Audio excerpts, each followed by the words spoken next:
Hello, my dear sleepy listener.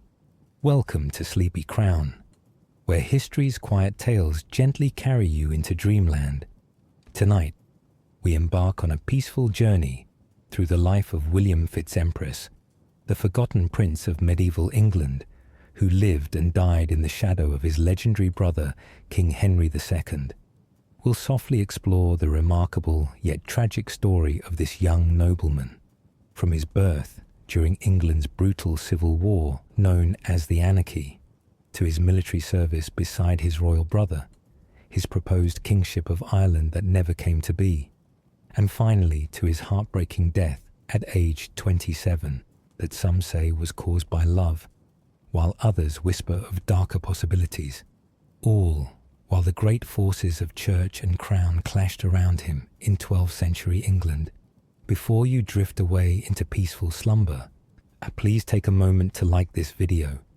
Leave a gentle comment about which part of William's story intrigues you most, and subscribe to keep these soothing historical tales coming your way. So cozy up, close your eyes, and let these gentle whispers from medieval England lull you into restful sleep. If you're new here, welcome to the Sleepy Crown family. William, later known as William FitzEmpress, or William of Anjou, or William Plantagenet, entered the world on the 22nd day of July in the year of our Lord 1136, in the fortress town of Argenton in the heart of Normandy. The fortress, where he drew his first breath, stood as a symbol of Norman military power, its thick stone walls rising above the surrounding countryside, and its towers keeping watch over the roads and rivers that connected the duchy to the wider world. It was a place of strength and security, yet even these mighty walls could not keep out the shadow of war that darkened all of England and much of Normandy in that terrible year. The infant's arrival came during what contemporaries called the darkest period in English history since the Viking invasions of centuries past. The Anglo-Saxon Chronicle, that ancient record of English events kept by monks in monasteries across the kingdom, would describe these times with words that still chill the blood across the centuries. Christ and all his saints slept.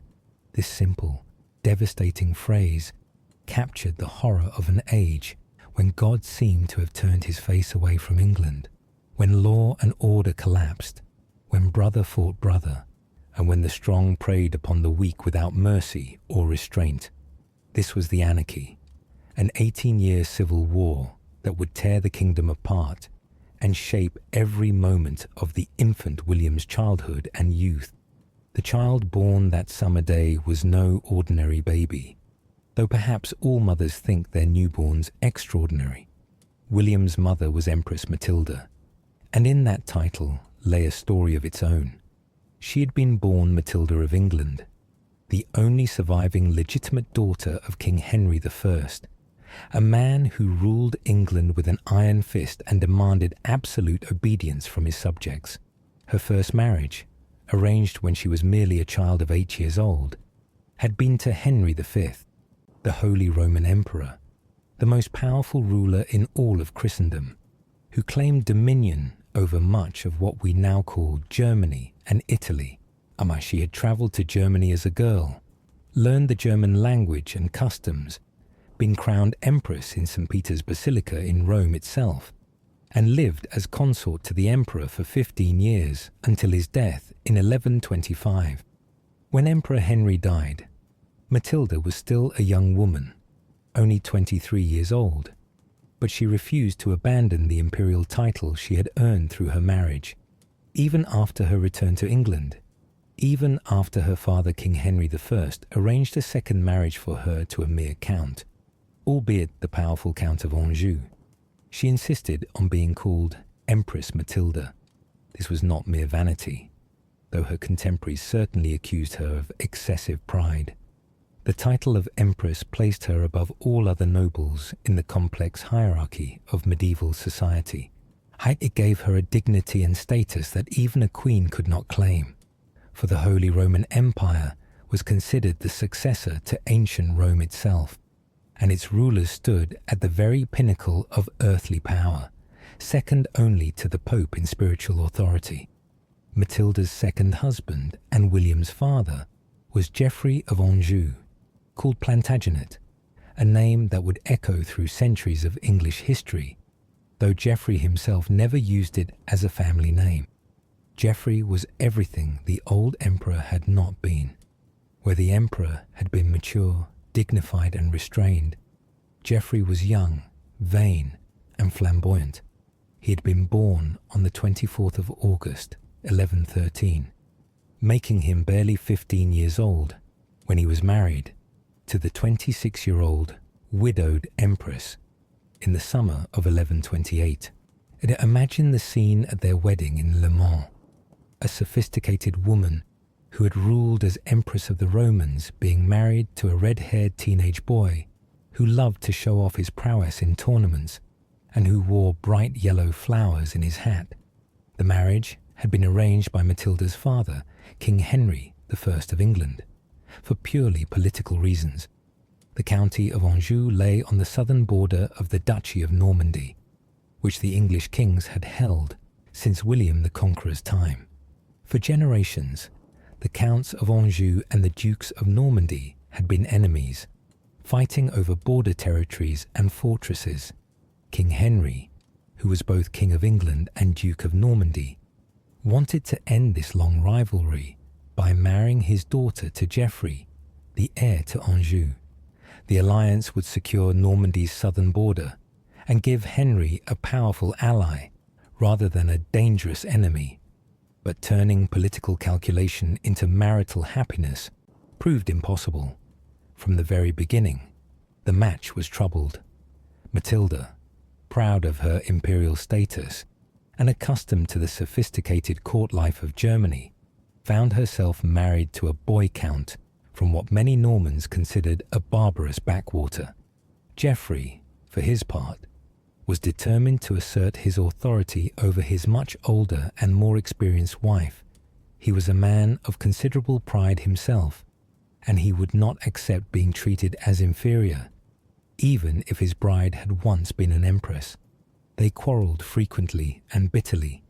The chroniclers of the time, who loved nothing better than recording the scandals of the great, noted with relish how Matilda left to her husband and returned to her father's court after only a few months of marriage. She complained to King Henry about Geoffrey's treatment of her, though what specifically she objected to, the sources do not clearly state. King Henry, however, needed this alliance too much to let his daughter's unhappiness destroy it. He commanded Matilda to return to her husband, and she obeyed, though probably with great reluctance. It was only after this reconciliation that the marriage finally produced its first child. On the 5th of March, 1133, in the city of Le Mans, Matilda gave birth to a son. They named him Henry, after his grandfather the king. This boy would grow up to become King Henry II of England, one of the greatest medieval monarchs, a founder of the Angevin Empire that stretched from the Scottish border to the Pyrenees. But when he was born, his parents' marriage was still rocky, and his future was far from certain. The couple's second son arrived on the 1st of June, 1134. Born in the great city of Rouen, capital of Normandy, they named him Geoffrey, after his father. This Geoffrey would eventually be given the title Count of Nantes, but his life would be marked by jealousy of his more successful elder brother, and by ultimately futile rebellions against royal authority. He would die young at 24, his ambitions unfulfilled, a cautionary tale about the dangers of rebelling against one's own family. Then came William, born 2 years later on that July day in 1136 at Argentan. The baby was named for his uncle, William Adelin, who had been King Henry I's only legitimate son, and who had drowned in the famous White Ship disaster of November 1120. That tragedy had changed the course of English history. Prince William had been crossing from Normandy to England aboard a new ship called the White Ship, accompanied by many young nobles of the court who had been celebrating perhaps a bit too enthusiastically before the voyage. The ship struck a rock shortly after leaving harbour and sank rapidly. Nearly everyone aboard perished in the cold waters of the Channel, including the prince, the king's illegitimate son Richard, and numerous nobles and their children. Only one person survived, a butcher from Rouen, who clung to the mast through the freezing night until he was rescued the next morning. King Henry I had been devastated by his son's death, and the king had many illegitimate children. Scholars estimate at least 20 bastards from various mistresses, but only 2 legitimate children, Prince William and Princess Matilda. When William drowned, Matilda became King Henry's only legitimate heir, a situation unprecedented in Norman and English history. No woman had ever ruled England or Normandy in her own right. The Norman law of succession, like that of most medieval realms, heavily favoured male heirs, but King Henry was determined that his daughter would succeed him. He made his barons swear oaths to recognise Matilda as his heir, first in 1127 and again in 1131. But as events would prove, those oaths meant little when the king died, and the barons faced the actual prospect of being ruled by a woman married to their traditional Angevin enemy. And by the time William FitzEmpress was born in 1136, his family's world was already collapsing into chaos. His grandfather, King Henry I, had died on the 1st of December, 1135, at his hunting lodge in Normandy.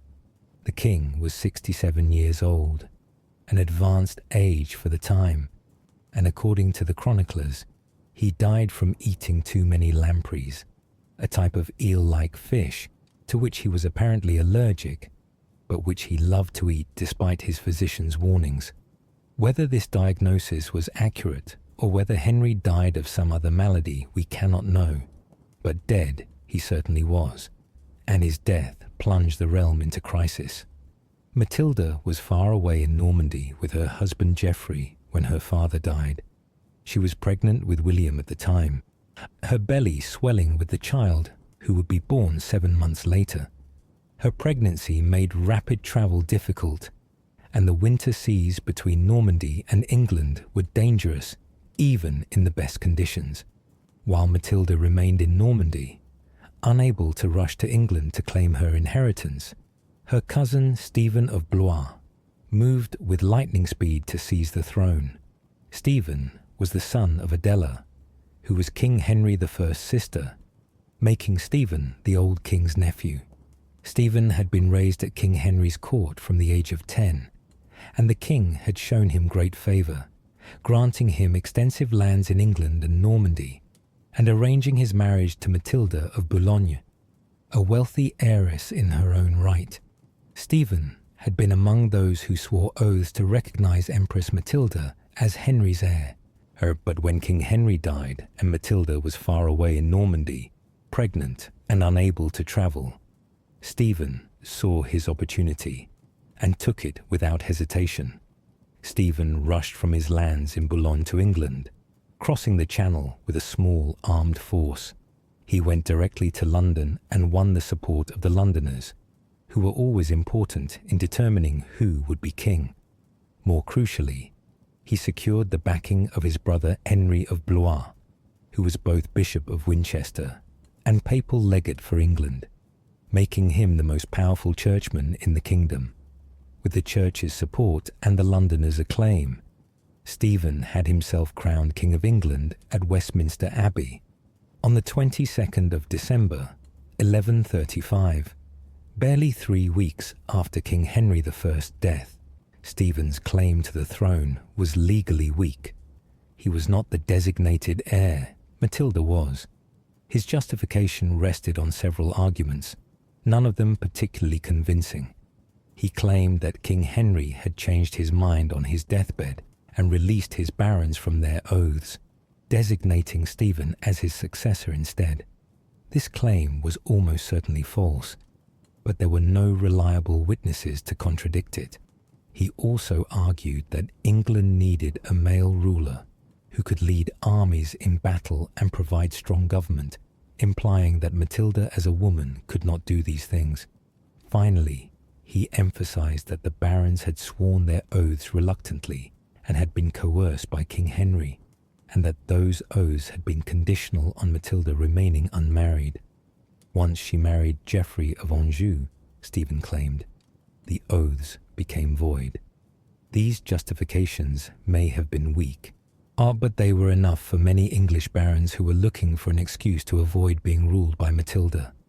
The Norman barons particularly disliked the prospect of Geoffrey of Anjou becoming their lord through his wife. The hatred between Normans and Angevins ran deep, rooted in generations of border warfare. The Normans saw the people of Anjou as barbarians, barely civilized, treacherous and violent. They could not stomach the idea that their traditional enemies would rule over them. Better to accept Stephen, a grandson of William the Conqueror through the female line, than to accept Matilda and her despised Angevin husband. Matilda was outraged when news reached her in Normandy that Stephen had seized what she considered her rightful throne. She denounced him as a usurper and an oath-breaker, but heavily pregnant and far from England, when there was little she could do immediately. She gave birth to William in July 1136, and the baby entered a world already at war, even as Matilda nursed her newborn son in Argentan. Plans were being made for military campaigns to recover her stolen inheritance. The civil war that would consume England for the next 18 years began in earnest in 1138. Matilda's half-brother Robert, Earl of Gloucester, openly renounced his allegiance to King Stephen and declared his support for Matilda. Robert was one of the many illegitimate children of King Henry I. His mother had been one of the king's mistresses, but he was probably the most powerful baron in England, controlling vast estates in the west of the country, centred on his stronghold at Bristol Castle. Robert's defection sparked a major rebellion that spread throughout southern and western England. Other barons who resented Stephen, or who had remained loyal to their oaths to support Matilda, rallied to her cause. The war quickly took on a brutal character that would mark it for its entire duration. This was not a war of chivalrous knights fighting honourable battles on open fields. This was a grinding conflict of castle sieges, raids, ambushes, and atrocities against civilian populations. Both sides sought to strengthen their positions by building new castles or seizing existing ones. Unauthorized castles, which the chroniclers called adulterine castles, sprang up across the countryside as local lords took advantage of the chaos to assert their independence. These castle builders were sometimes loyal to Stephen, sometimes loyal to Matilda, and sometimes loyal only to themselves, using the civil war as cover to carve out their own petty tyrannies. The common people suffered terribly during the Anarchy. The Anglo-Saxon Chronicle's account of this period makes for grim reading. The chronicler describes how the castle holders and their knights terrorized the surrounding countryside, seizing food, goods, and money from the local population. If people could not pay, they were tortured to reveal hidden wealth or simply to provide cruel entertainment for their tormentors. The chronicle describes specific tortures in horrifying detail, how people were hung by their thumbs or by their heads with armor on their feet, how knotted ropes were twisted around their heads until they penetrated to the brain, how they were imprisoned in dungeons filled with snakes and toads, how they were placed in narrow chests where sharp stones pressed against them from all sides. Fields went unploughed because farmers feared to work them, knowing that any crop they grew would be stolen by passing soldiers. Entire villages were abandoned as people fled to the relative safety of walled towns or deep forests. Famines spread across regions where war was most intense. The chronicler wrote that men said openly that Christ and his saints slept, meaning that even divine protection seemed to have been withdrawn from England. It was, by all accounts, a terrible time to be alive. particularly for those without the protection of strong castles or powerful lords. For young William and his brothers, growing up far from the worst fighting in their father's lands in Anjou, the immediate horrors of the Anarchy were probably distant. They would have heard news of the war, certainly, as messengers came and went bearing reports to their parents. They would have seen their mother's determination and anger, their father's military preparations, but they were sheltered from the violence itself, living in the relative safety of Angevin castles, while their parents fought for the inheritance that might someday be theirs. William's mother Matilda finally invaded England in person in 1139 when William was 3 years old. She landed at Arundel Castle in Sussex, brought across the Channel in ships provided by her half-brother, Robert of Gloucester. King Stephen, showing perhaps an excess of chivalry, or perhaps simply making a military miscalculation, did not capture Matilda when she first landed. He allowed her to leave Arundel and join Robert at Bristol, thinking perhaps that it would be more honourable to fight her in battle than to trap her immediately upon her arrival.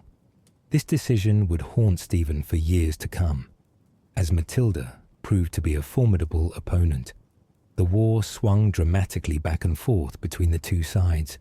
In February 1141, when William was 4 years old, Matilda achieved what seemed like a decisive victory. A major battle was fought at Lincoln in northeastern England, where King Stephen's forces met the army of Robert of Gloucester. The battle was fierce and confused, fought in the streets of Lincoln itself, and Stephen fought bravely. Even his enemies admitted that he was personally courageous in battle, but his army was defeated, and the king himself was captured. Stephen was taken prisoner and brought before Matilda in chains. Matilda's triumph seemed complete. With King Stephen imprisoned, she could claim the throne. A council of the English Church met at Winchester in April 1141, presided over by none other than Stephen's own brother, Bishop Henry of Blois. The bishops declared that Stephen had been lawfully deposed by God's judgment and proclaimed Matilda Lady of the English. This careful title avoided calling her Queen, which some found too controversial for a woman, but it clearly recognized her as the rightful ruler. Matilda travelled to London to prepare for her coronation. If she could be crowned and anointed with holy oil in Westminster Abbey, her position would be secure. A coronation was more than just a ceremony. It was a sacrament that conferred God's blessing on a ruler and made them legitimate in the eyes of the church. But Matilda's moment of supreme triumph turned to disaster almost instantly. Her behaviour in London alienated the very people she needed to win over. She demanded money from the Londoners when tradition said that new rulers should grant tax relief and show generosity. She treated the city's leaders with arrogance and disdain. She refused to listen to advice or show the diplomatic skills necessary to build support. Meanwhile, Stephen's wife, Queen Matilda of Boulogne, yes, another Matilda, and which must have been confusing for everyone, rallied her husband's supporters and began ravaging the countryside around London. The Londoners, already hostile to Empress Matilda, became fearful. On the 24th of June, 1141, just days before the planned coronation, the citizens of London rose in revolt against the Empress. They flooded through the streets, angry and armed, forcing Matilda and her supporters to flee the city in panic. The coronation that would have secured Matilda's legitimacy never took place. She would never be closer to wearing the crown. Worse was to come. In September 1141, at what became known as the Rout of Winchester, Matilda's forces were defeated, and her half-brother Robert of Gloucester was captured. Robert was absolutely essential to Matilda's cause. He was her best military commander, her most powerful supporter, and the man whose loyalty held much of her faction together. Without Robert, Matilda could not continue the war. She was forced to negotiate a prisoner exchange. King Stephen would be released from captivity in return for Earl Robert's release. The exchange took place in November 1141, and suddenly the war was back where it had started, except that Matilda had lost her best chance for victory. The civil war ground on year after that, with neither side able to achieve a decisive advantage. Matilda controlled much of Western England from her base at Bristol. Stephen controlled London and much of the east and south. They fought for castles, towns, and the loyalty of barons who switched sides frequently as circumstances changed. The kingdom was divided, lawless, and suffering. For young William, these first years of his life were marked by parental absence. His mother Matilda was consumed by the war in England, fighting for a crown she believed was rightfully hers. His father Geoffrey was equally busy conducting his own campaigns in Normandy, systematically conquering the duchy castle by castle and town by town. Geoffrey proved to be an excellent military commander, perhaps even more successful than Matilda in achieving his objectives. While Matilda struggled in England, Geoffrey made steady progress in Normandy, slowly bringing the duchy under his control through a combination of military force, diplomatic negotiations, and the grudging acceptance of Norman barons who came to see that resistance was futile. William and his brothers were left behind in Anjou, raised primarily by household servants, tutors, and perhaps by their uncle Elias, Geoffrey's younger brother, who helped administer Angevin territories when Geoffrey was away campaigning. This was not unusual for children of great nobles in the 12th century. Medieval parents, particularly those of the aristocracy, often had little direct involvement in their children's daily lives. Mothers might nurse their infants, but then turn them over to wet nurses and servants. Fathers were frequently absent on campaigns, at court, or managing their estates. Children were raised in large households full of servants, retainers, and relatives, and they learned early that loyalty was to the family and its interests, rather than to individual affection. Still, one imagines that young William must have felt some sense of abandonment, or at least loneliness. His mother was across the sea in England, fighting a seemingly endless war that he was too young to understand. His father was constantly away on military campaigns. His eldest brother Henry, 7 years older than William, left to join the fighting in England when he was only 14, meaning William was 7 at the time. His middle brother Geoffrey, closer to William in age, would eventually prove rebellious and untrustworthy. William was the youngest, the one left behind, with no clear role or destiny in a family obsessed with claims to thrones and duchies. The education William received during these years would have been typical for a nobleman's son of the time. He would have learned to ride horses from a very young age. Medieval nobles practically lived on horseback, and a man's horsemanship was seen as an essential measure of his quality. He would have been trained in arms, how to handle a sword, how to use a lance from horseback, how to fight with mace and dagger, how to wear and move in heavy armor. Medieval warfare was brutal, and nobles were expected to lead their men in battle, so military training began young and continued throughout life. William would also have received some education in letters and learning. The 12th century was a time of what historians call the 12th century Renaissance, a period of cultural and intellectual flowering in Western Europe, and cathedral schools and early universities were teaching not just theology, but also the classical authors of ancient Rome. Young nobles were expected to be able to read Latin, the universal language of the educated elite. They studied grammar, rhetoric, and logic, the trivium of medieval education. Some also learned the quadrivium, arithmetic, geometry, astronomy, and music. We know that William received a good education because later, during his military career, he would have the works of the Roman military theorist Vegetius read to him during a siege, showing that he was familiar with classical literature and could appreciate its practical applications. He probably learned Latin from clerical tutors, priests or monks who served in his father's household. He would have studied the Church Fathers and learned the prayers and liturgies of Christian worship, and absorbed the religious worldview that dominated medieval culture. He may also have been taught some of the new courtly literature that was becoming fashionable. Stories of King Arthur and his knights, tales of Roland and Charlemagne, the developing tradition of courtly love poetry that his sister-in-law Eleanor of Aquitaine would later patronize extensively. The castle where William grew up was very different from our modern image of medieval castles as cold, dark, uncomfortable places. Certainly, by our standards, they were primitive.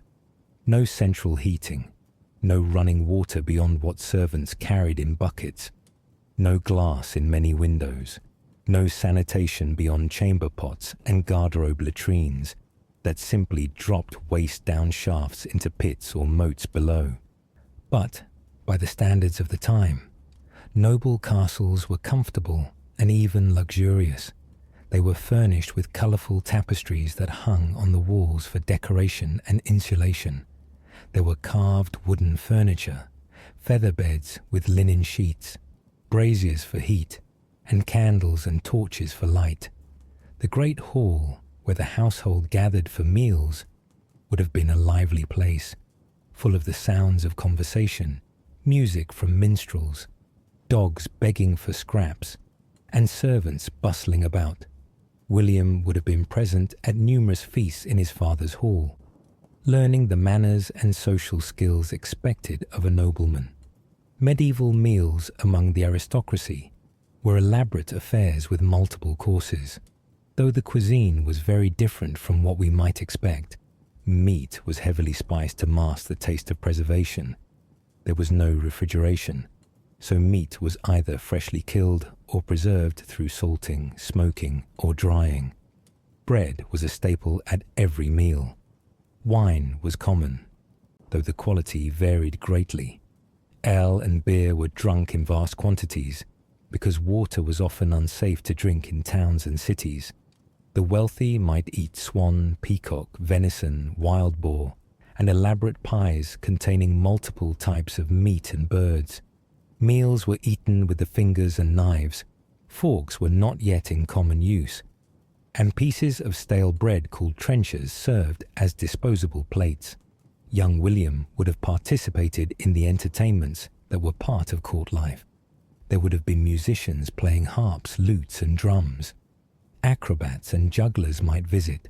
There would have been games of chess and dice, though gambling was officially frowned upon by the church. Most importantly, for a noble youth, there would have been hunting. Medieval nobles were obsessed with hunting, particularly hunting with hawks and hunting deer and wild boar. Hunting was not just a sport but a near-religious ritual, with elaborate rules about who could hunt what animals, how hunts should be conducted, and how game should be divided. Hunting was also essential military training. It taught horsemanship, tracking, the use of weapons, and courage in facing dangerous animals. A young man who could ride hard after a charging boar and spear it at close quarters had proven he had the courage needed in battle. As William grew from child to youth to young man, the civil war in England continued its bloody course. In 1142, the year William turned 6, his mother nearly fell into the hands of King Stephen when she was besieged at Oxford Castle. The siege began in September and continued through the autumn into winter. Oxford was a strong position, protected by walls and the River Thames, but King Stephen's forces surrounded it completely and settled in for a long siege. As winter deepened, Matilda's situation became desperate. Food supplies were running low, and there was no prospect of relief. Then, just before Christmas, Matilda attempted one of the most daring escapes in medieval history. On a cold winter night when the Thames was frozen over, Matilda and a few companions slipped out of the castle. They dressed in white cloaks and white robes to blend in with the snow that covered the ground, in complete silence, and they crept past Stephen's sentries, invisible in their white garments against the white landscape. They crossed the frozen river on foot and walked miles through enemy lines until they reached Wallingford Castle, where they were safe. Stephen's forces discovered her absence only the next morning. It was an extraordinary escape that showed both Matilda's courage and her desperate situation. Despite controlling much of Western England, she was essentially trapped in a stalemate with Stephen. By the mid-1140s, both sides were exhausted. The war had been going on for nearly a decade with no end in sight. The kingdom was devastated, its economy ruined, its people starving. Neither Matilda nor Stephen could deliver a knockout blow. In 1147, when William was 11 years old, two events effectively ended Matilda's personal campaign for the throne, though the civil war itself would continue for several more years. First, in October 1147, Matilda's essential supporter and half-brother Robert of Gloucester died. Robert had been the cornerstone of Matilda's support in England. His military leadership, his vast estates, and his personal loyalty had kept her cause alive through years of setbacks and defeats. Without Robert, many of Matilda's supporters began to melt away. Local barons who had supported Matilda primarily because of their loyalty to Robert now made their peace with King Stephen or tried to stay neutral in the conflict. Second, Matilda herself appears to have recognized that she could not win the throne for herself. She was now in her mid-40s, had been fighting for nearly a decade, and had come close to victory only to have it snatched away. Perhaps she was simply exhausted. Perhaps she recognized that the English barons would never truly accept her as their ruler because she was a woman. Whatever her reasoning, Matilda decided to leave England and return to Normandy in 1148. She would never set foot in England again. But this did not mean she was giving up. Rather, she was passing her claim to the English throne to her eldest son, Henry, who was now 15 years old and ready to take up the fight.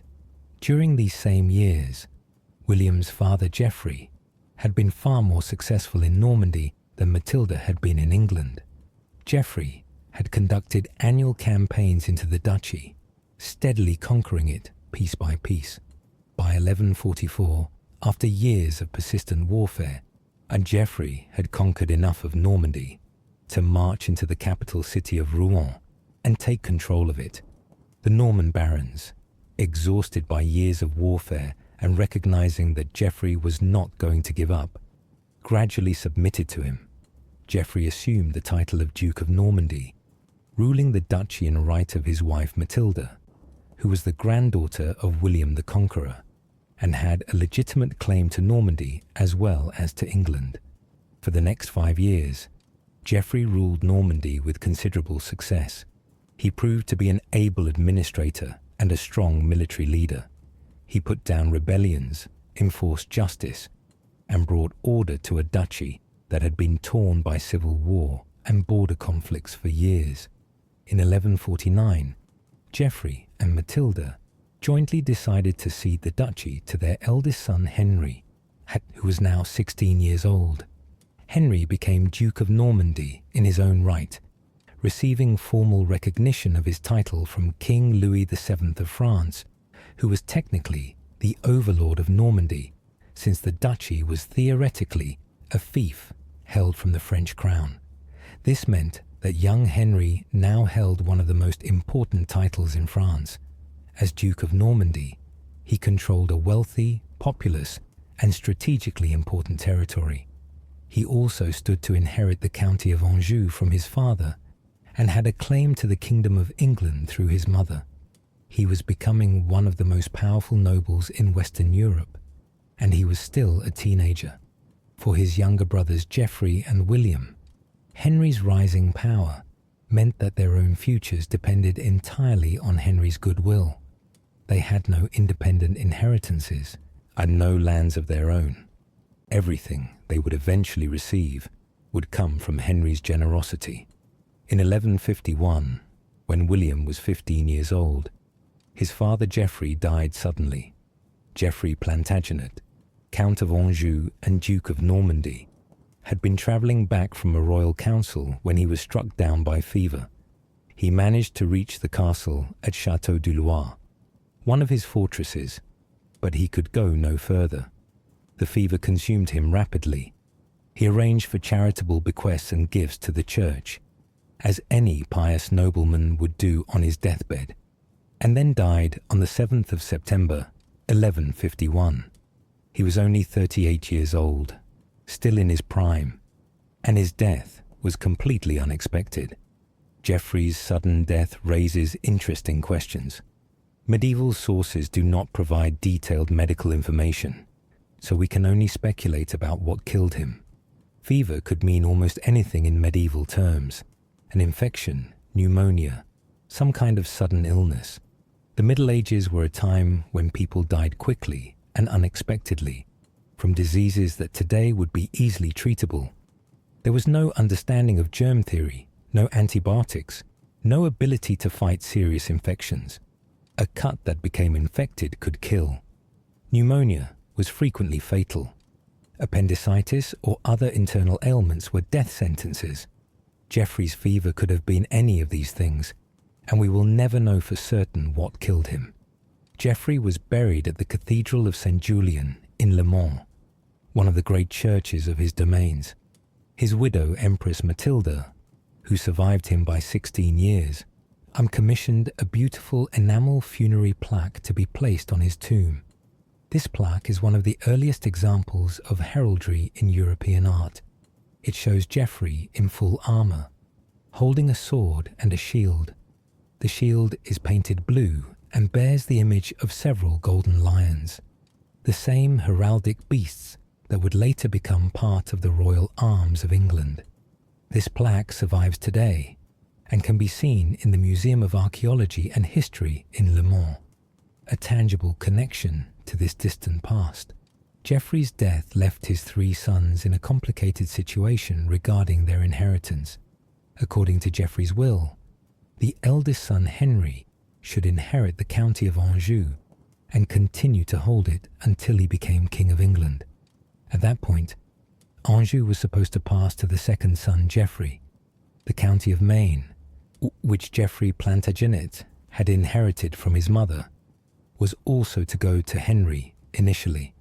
The youngest son William was not mentioned in the will at all. There was nothing for him to inherit because the 2 great territories his father controlled were divided between his elder brothers. Some medieval sources suggest that Geoffrey's body remained unburied until his eldest son Henry agreed to honour the terms of the will.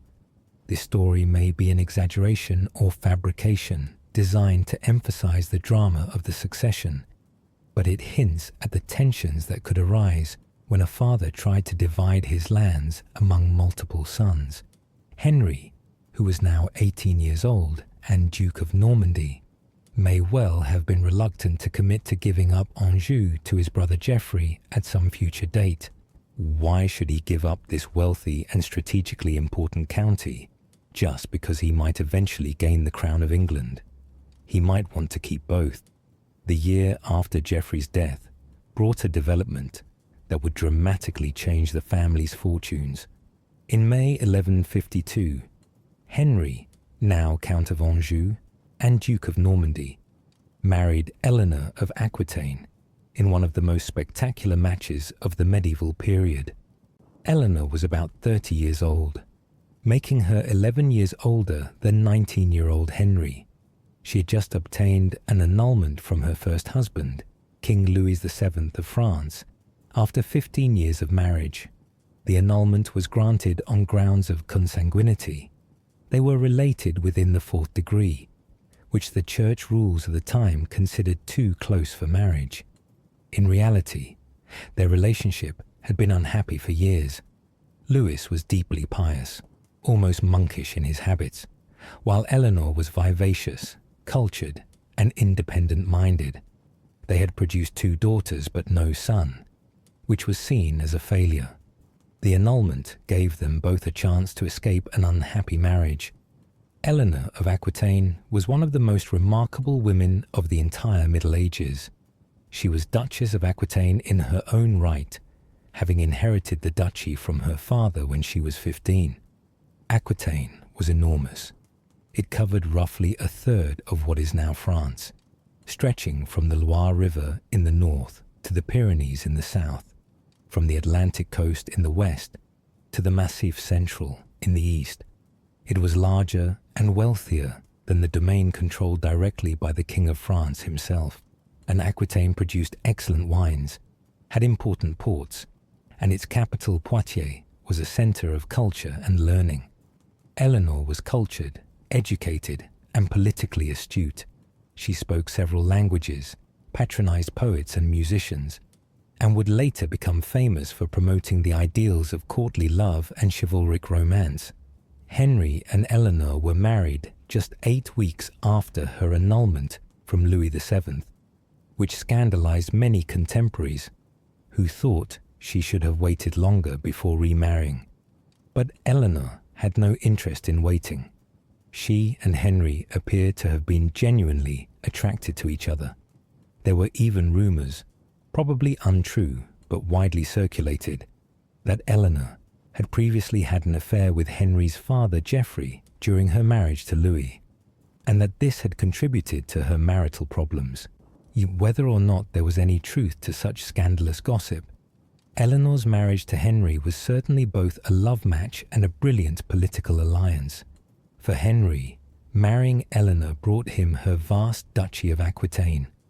Overnight, his territories stretched from Normandy in the north to the Pyrenees in the south. He controlled more of France than the French king himself. For Eleanor, marrying Henry brought her a young, energetic, ambitious husband who might actually achieve great things. Unlike her pious but ineffectual first husband, it was a partnership of two remarkable individuals, and though it would eventually sour, as we shall see, it produced 8 children and changed the course of European history. For William, now 16 years old, his brother's marriage to the greatest heiress in France must have been awe-inspiring. His eldest brother was not just Duke of Normandy and Count of Anjou anymore. He was now also Duke of Aquitaine through his wife. If Henry could also secure the crown of England, he would rule an empire stretching from Scotland to Spain. William's future now depended entirely on his brother's continued success, and on Henry's willingness to provide for his younger siblings. The final act of the Civil War in England came in 1153, when William was 17. Henry launched another invasion of England, this time not as a penniless teenager with a handful of mercenaries, but as a major feudal prince commanding substantial forces.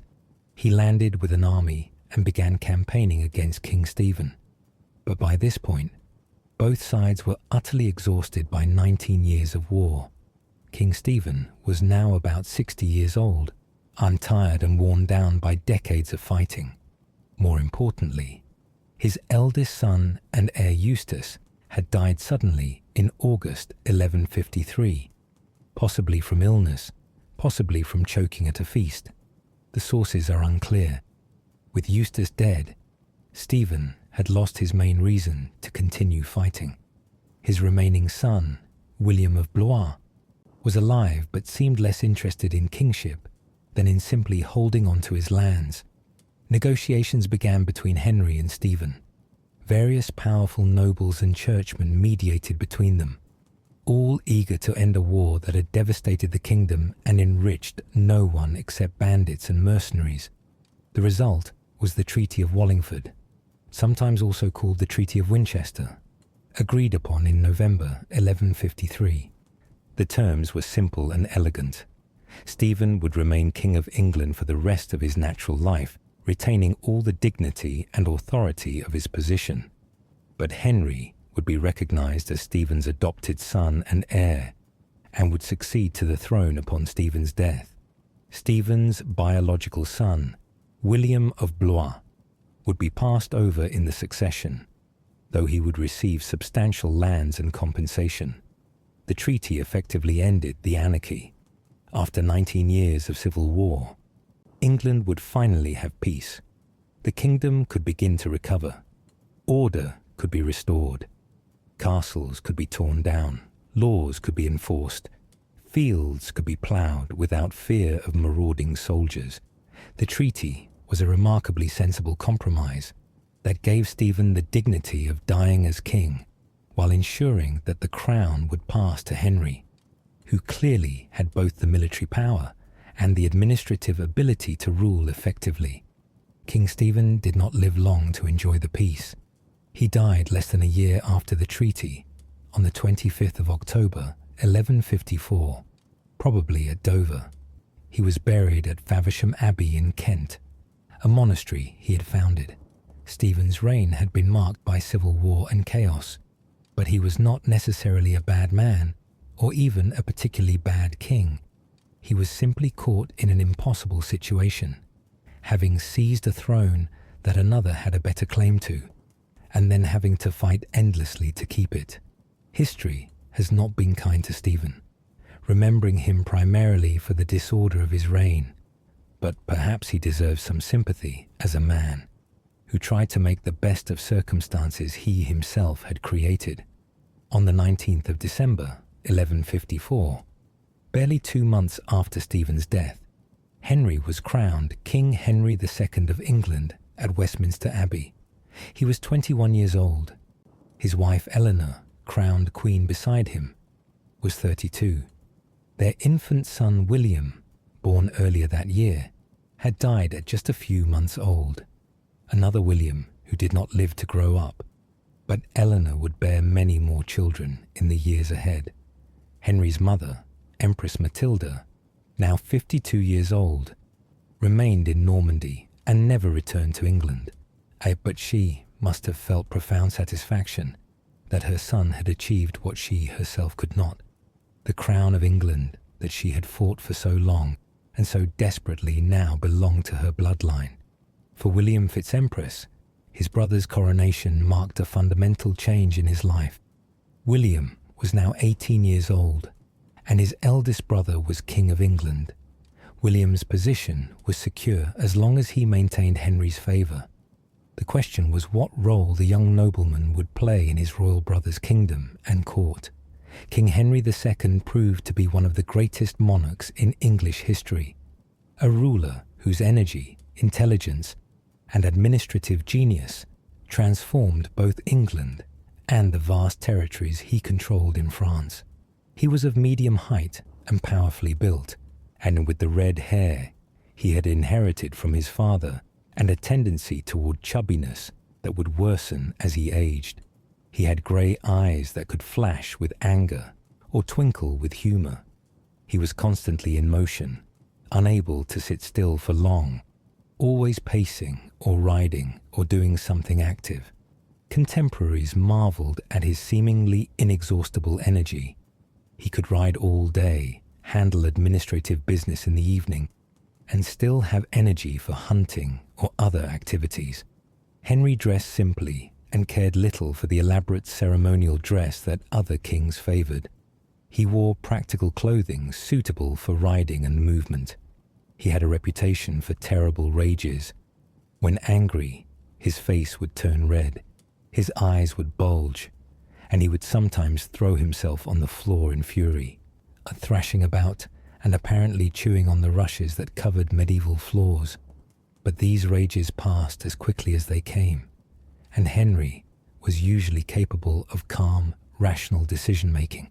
He was highly educated for a layman, could read Latin fluently, and enjoyed discussing theology, philosophy, and law with learned clerks. One of Henry's first priorities as king was to restore royal authority after 19 years of chaos. During the Anarchy, many barons had built unauthorized castles and established themselves as virtually independent powers in their regions. Henry systematically dismantled these adulterine castles, forcing their owners to surrender them or destroying them if they resisted. He brought the barons back under royal control and making clear that there was once again a strong king in England who would not tolerate independent baronial power. Henry also reformed the judicial system, establishing new courts and procedures that would eventually evolve into the English common law, one of England's great contributions to world civilization. He introduced the use of juries in criminal cases, established royal courts that travelled around the kingdom hearing cases, and created new legal procedures that made royal justice more accessible to ordinary people. These reforms gradually reduced the power of local baronial courts and increased the authority of the king's courts. Henry raised revenues through a combination of traditional feudal dues and new taxes and fees. He needed money to pay for his government, his military forces, and his building projects. The 12th century was a time of economic expansion in Western Europe. Population was growing, new lands were being brought under cultivation, towns were expanding, and trade was increasing. Henry's government was able to tap into this growing wealth through various means. He reformed the currency, established new rules for mints, and improved the collection of royal revenues. Within a few years of taking the throne, Henry had transformed England from a lawless realm to a well-governed kingdom. Order was restored, justice was being administered, and the economy began to recover from the devastation of the Civil War. Henry's subjects may not have loved him. He was too demanding and his taxes were too high for that, but they respected his strength and appreciated the order he brought. Henry also proved remarkably generous to his family members, particularly to his youngest brother William. The king could easily have left William with nothing, as many medieval kings did with their younger siblings who might pose a threat, but Henry chose instead to enrich William and give him an important role at court. This generosity perhaps reflected the genuine affection between the brothers, or perhaps reflected Henry's political calculation that it was better to make William wealthy and loyal than to leave him poor and potentially resentful. In September 1155, just 10 months after his coronation, King Henry held a royal council at Winchester, one of the ancient capitals of England, where his treasury was located, and the council brought together the great nobles and churchmen of the realm to discuss important matters of policy. The primary topic at this Winchester Council was an ambitious and audacious plan, the conquest of Ireland. Ireland at this time was a mysterious and somewhat frightening place to the Norman and English nobility. It was divided among numerous Irish kingdoms, each with its own king, and there was a high king who claimed overlordship over all Ireland, but whose actual power was limited. Irish society was organized along different lines than Norman feudal society, with complex kinship rules determining land ownership and political power.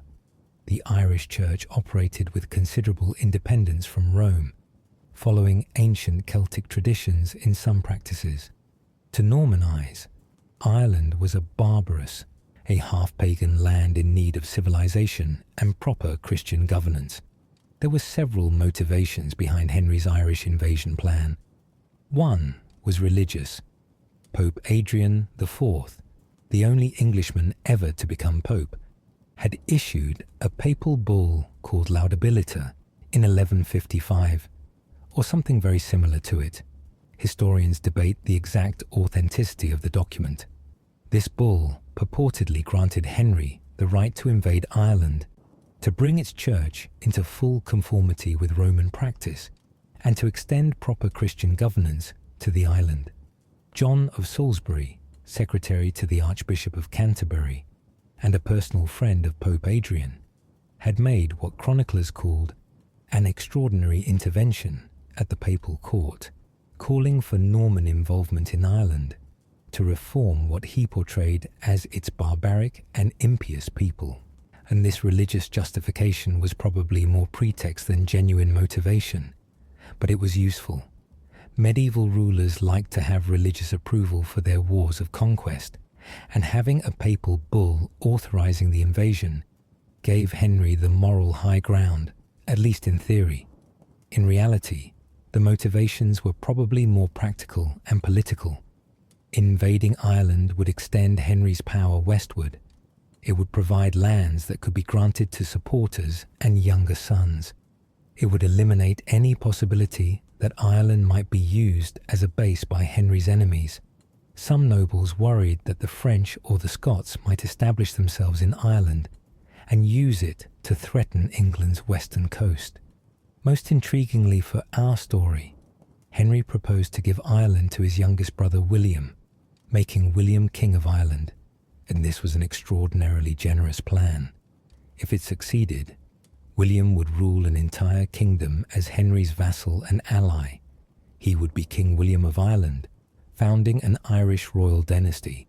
His status and power would be immense.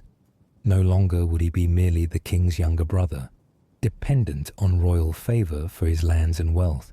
He would be a king in his own right, albeit subordinate to his elder brother in England. For William, now 19 years old, this proposal must have seemed like a dream come true. To be a king, to rule his own kingdom, to have his own court, his own vassals, his own glory. The plan would give him everything a younger son could hope for: independence, power, dignity, and the chance to make his own mark on history. If the invasion succeeded, William would be remembered forever as William, and the first King of Ireland, the man who brought Ireland into the Norman world and founded a new royal line. The Anglo-Norman clergy at the Winchester Council enthusiastically supported the Irish invasion plan. They were eager to bring the Irish Church under Canterbury's authority and to extend what they saw as proper ecclesiastical governance to Ireland. The Irish Church's independence and its retention of certain Celtic practices bothered them. They wanted to impose uniformity across all of Britain and Ireland. The fact that this would also increase Canterbury's wealth and power through tithes and fees from Irish churches was probably not lost on them. The secular nobles at the council also seem to have supported the plan, at least in principle. An Irish conquest would create new opportunities for land grants and lordships. Younger sons of English barons could be given estates in Ireland. Knights and soldiers who served in the invasion could be rewarded with Irish lands. A whole new frontier would be opened for Norman colonization and exploitation. The plan seemed certain to proceed. Henry was enthusiastic. William must have been thrilled.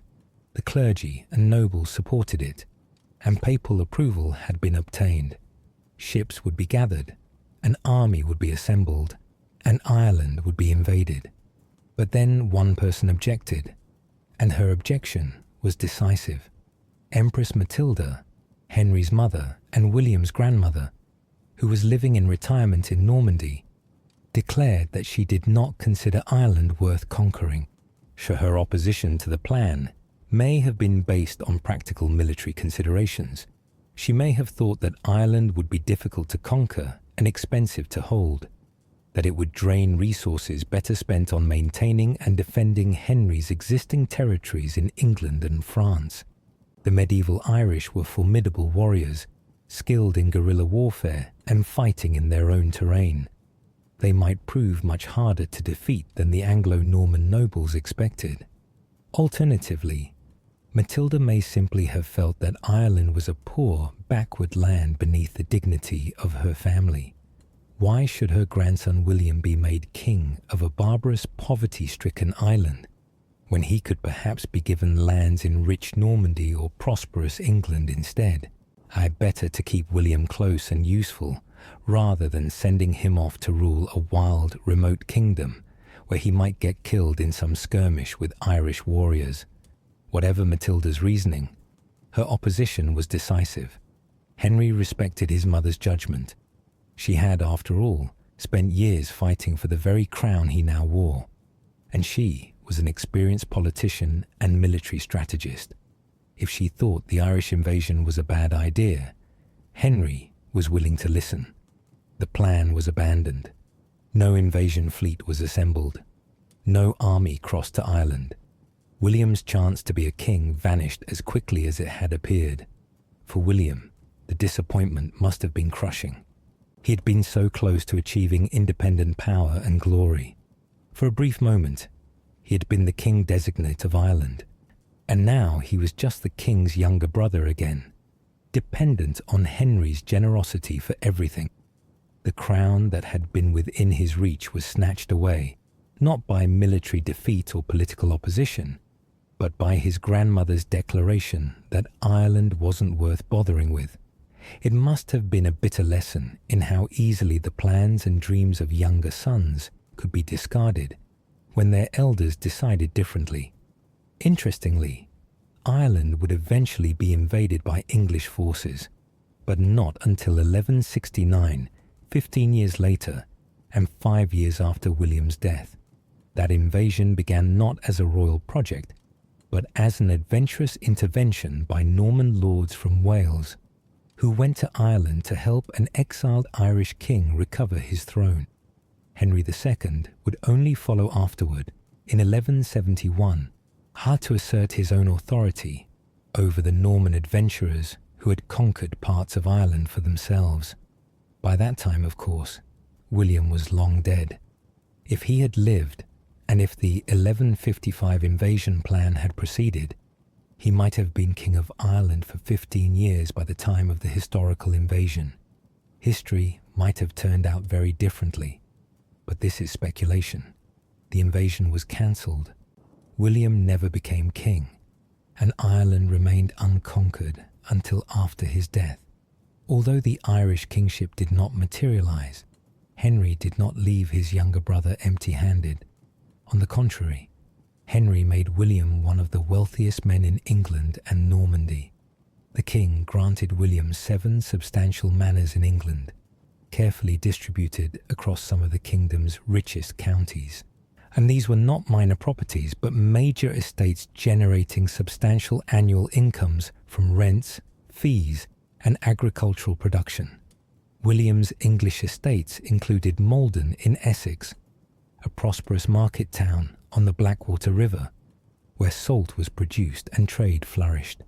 Salt was extremely valuable in the Middle Ages, essential for preserving meat and fish, and the salt pans around Malden made the manor particularly profitable. In Kent, William received 3 manors: Dartford, strategically located on the main road from London to Canterbury, and the Channel ports, Hoo, a large parish on the Hoo Peninsula, and Shorn, another substantial manor near the Thames. These Kent properties put William close to London and gave him influence in a strategically important county. In Norfolk, William received 2 manors, Aylsham and Corston. Norfolk was one of England's wealthiest counties at this time, with rich agricultural land, a large population, and numerous market towns. The Norfolk estates would have generated excellent income from agricultural rents and fees. Finally, in Suffolk, William received Hintlersham, another valuable manor in England's prosperous eastern counties. Together, these 7 English manors made William extremely wealthy by the standards of the time. Each manor had its own manor house or small castle, where William's stewards would live and manage the estate on his behalf. Each manor had its own community of tenants and villagers who owed rents and services.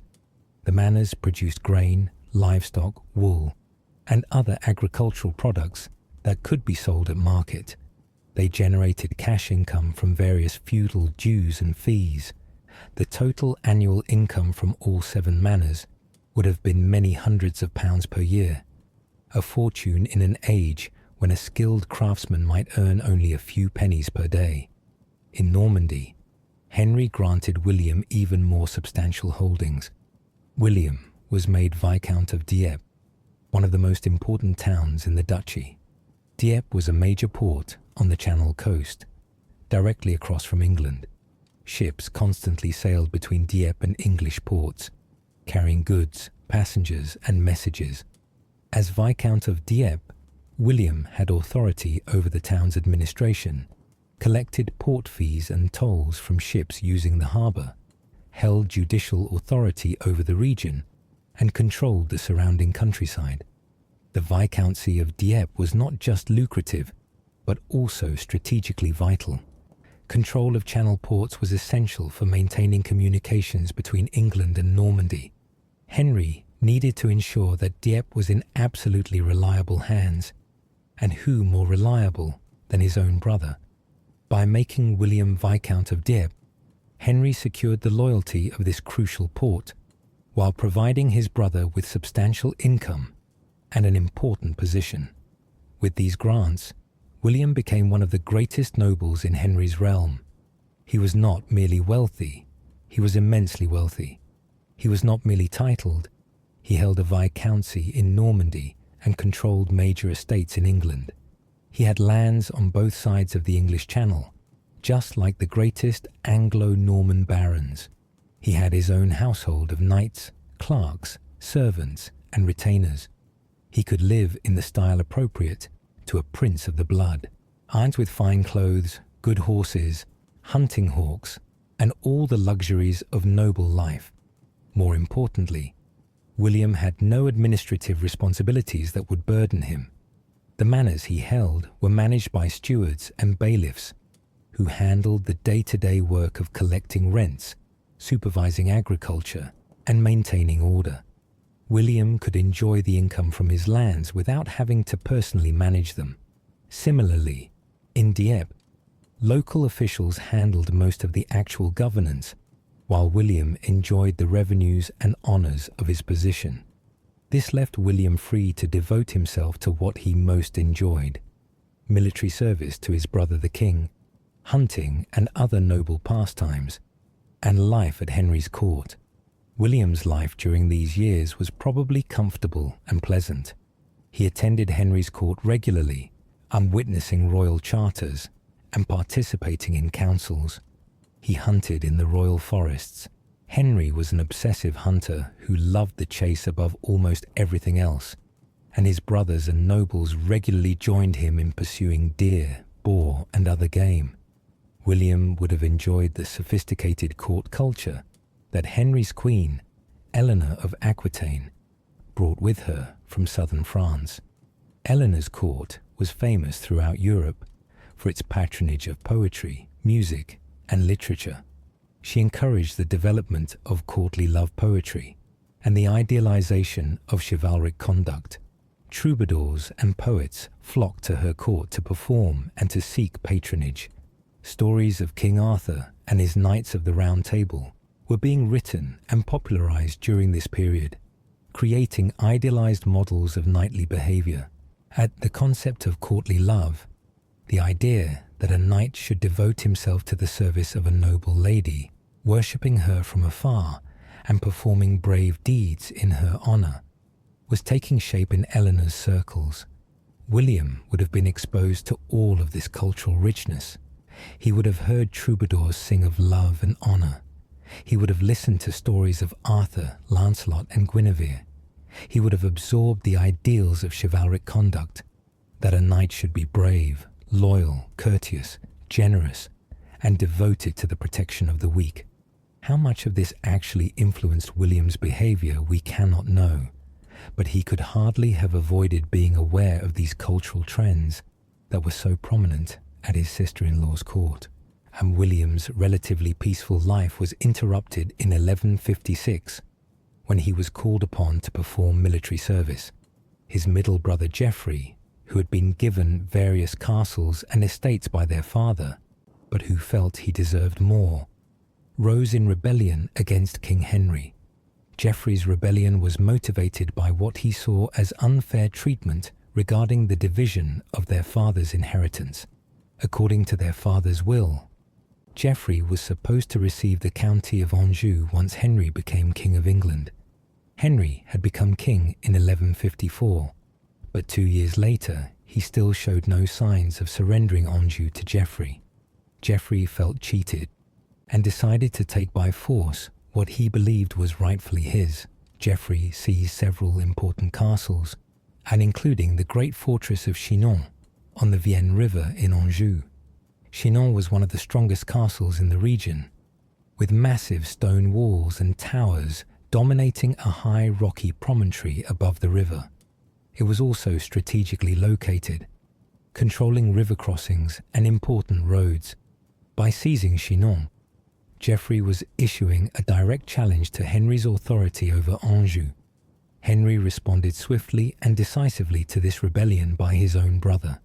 He gathered his forces and marched to Chinon to lay siege to the castle. William accompanied his eldest brother on this campaign, showing where his loyalty lay. It must have been a painful situation for William. His two brothers were at war with each other, and he had to choose sides. But his choice was clear. Henry was king. Henry was William's patron and benefactor, and Henry was in the right. Geoffrey was a rebel defying legitimate royal authority. William's duty was to support Henry, even if that meant fighting against his own brother Geoffrey. The Siege of Chinon in 1156 was William's first experience of serious warfare. At age 20, he finally participated in the brutal, grinding business of medieval siege warfare. Sieges were very different from the romantic image of medieval combat that troubadours celebrated in their songs. There were no glorious charges of armored knights, no individual champions fighting in single combat, no chivalric courtesies between opponents. Siege warfare was patient, methodical, and often cruel. The goal of a siege was to force a defended fortress to surrender by cutting it off from supplies and reinforcements and making life inside unbearable. The besieging army would surround the castle or town completely, establishing camps and fortifications around it to prevent anyone from entering or leaving. They would cut off access to water sources if possible.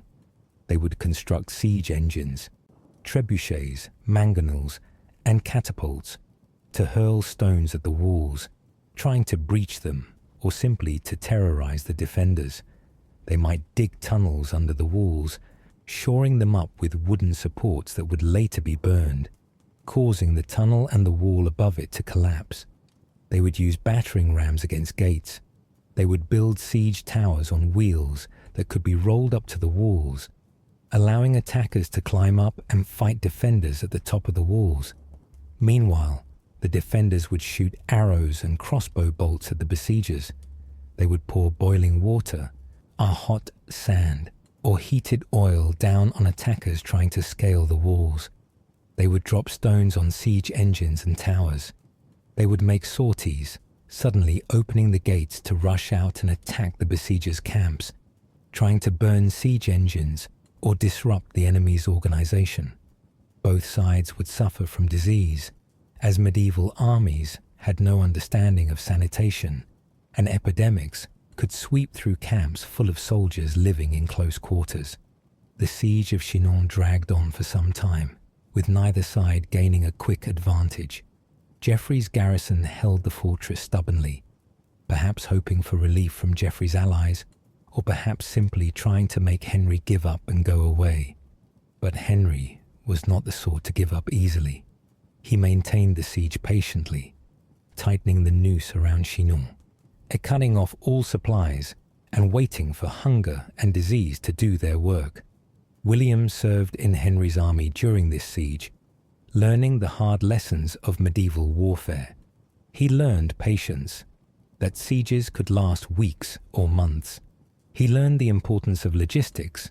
Keeping an army fed, equipped, and healthy in the field was more important than any amount of individual bravery. He learned the value of discipline and organization. An army that could maintain good order, keep watch properly, and coordinate its efforts was far more effective than a larger but disorganized force. These were valuable lessons that would serve him well in his subsequent military career. Eventually, Geoffrey's rebellion collapsed, Chinon surrendered, and Geoffrey was forced to submit to King Henry's authority. Henry, showing the mercy that was typical of him toward family members, did not severely punish Geoffrey. He confiscated the castles Geoffrey had seized, but did not imprison or harm his brother. This leniency would prove misguided, as Geoffrey would continue to cause trouble for Henry in subsequent years, but it showed Henry's preference for reconciliation over revenge when dealing with family. William had proved his loyalty to Henry during Geoffrey's rebellion. He had stood with the king against their own brother, demonstrating that his loyalty to the crown superseded family sentiment. This must have pleased Henry and reinforced his positive opinion of William. A king needed supporters he could absolutely trust. And what supporter could be more trustworthy than a brother who had proved his loyalty even against another brother? After the siege of Chinon, William was given another military command. He was placed in charge of besieging the castle of Montreuil-Bellay, another fortress that was held by Geoffrey's supporters or allies. Montreuil-Bellay stood in southern Anjou, not far from the border with Poitou. Like Chinon, it was a strong castle that would not fall easily to assault. William would have to conduct a careful siege, using the lessons he had learned at Chinon. It was during this siege that William demonstrated not just military competence, but also intellectual sophistication and strategic thinking. Medieval warfare was not simply a matter of brute force. The best commanders combined strength with intelligence, applying both practical experience and theoretical knowledge to achieve victory. William showed that he was one of these thinking commanders.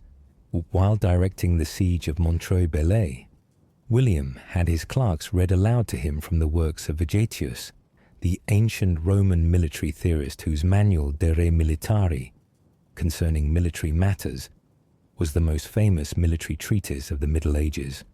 Vegetius had written his work in the late 4th century AD, near the end of the Roman Empire, attempting to preserve the military knowledge of Rome's centuries of warfare. His manual covered every aspect of warfare: how to recruit soldiers, how to train them, how to maintain discipline, how to organize an army, how to choose good ground for battle, how to use cavalry effectively, how to conduct sieges, how to use naval forces, and how to wage winter campaigns. Vegetius's work had survived the fall of Rome and had been copied and recopied by medieval scribes, and it was available in numerous monasteries and noble libraries. Any educated military commander would have been familiar with Vegetius's principles, at least in general terms. But William did not just know about Vegetius. He actually studied the text carefully during his siege and applied its principles systematically to his situation.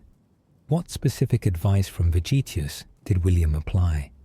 The Roman author emphasized the importance of cutting off a besieged fortress from all supplies and reinforcements, of maintaining good order and discipline among the besieging forces, of using siege engines effectively, of coordinating multiple approaches to breaking the enemy's defenses, and of maintaining pressure constantly to prevent the defenders from resting or recovering.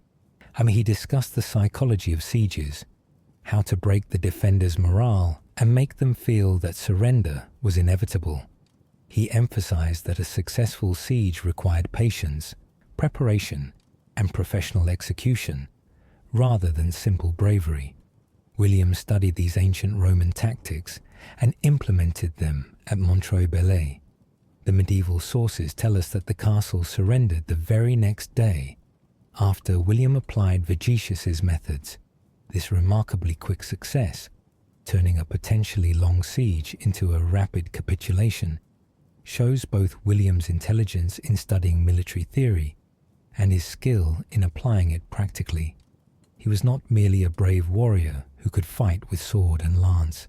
He was a thinking commander who could apply book learning to practical situations, or who understood that knowledge was as important as courage in warfare. This episode at Montreuil-Bellay is significant because it shows us something about William's character and education. He could read Latin, or at least could follow along as it was read to him. Latin being the universal language of educated Europeans in the Middle Ages, he valued learning and saw its practical applications.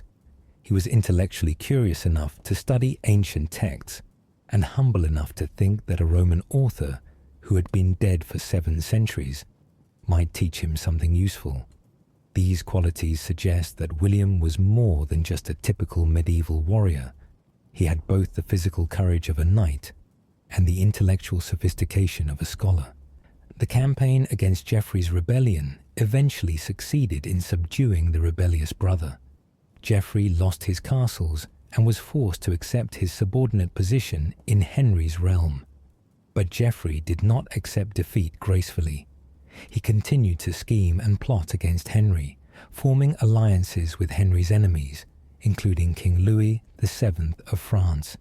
In 1158, when William was 22 years old, Geoffrey died suddenly in the city of Nantes at age 24. He was unmarried and childless. The exact cause of his death is not recorded, though some sources mention illness. With Geoffrey's death, the provisions in their father's will regarding the inheritance of Anjou became moot. There was no longer a second brother to claim Anjou, so Henry kept it permanently. And Geoffrey's death also meant that William became Henry's closest surviving male relative from their immediate family.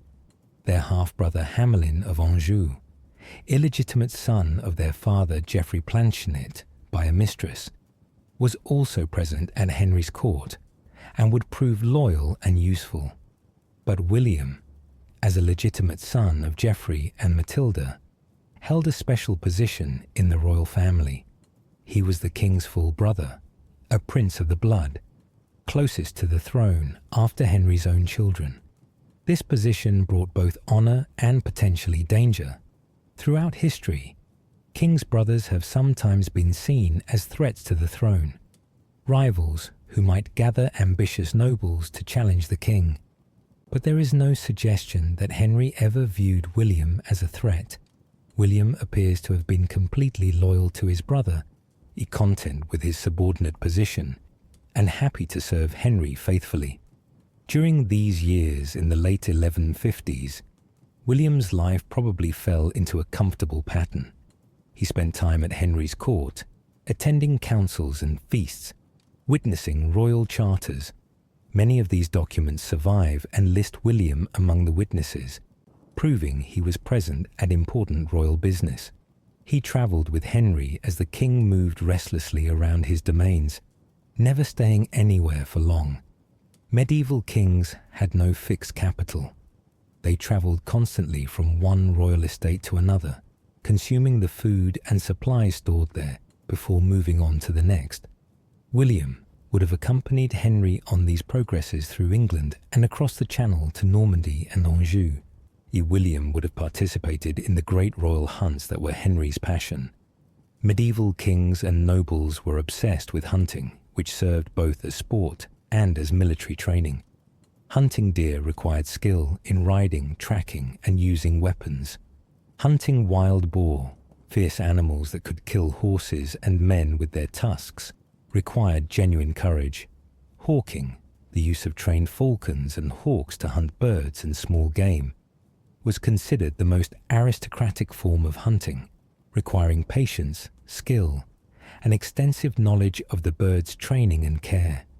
The royal court also provided opportunities for socializing, for meeting important nobles and church leaders, for forming friendships and alliances.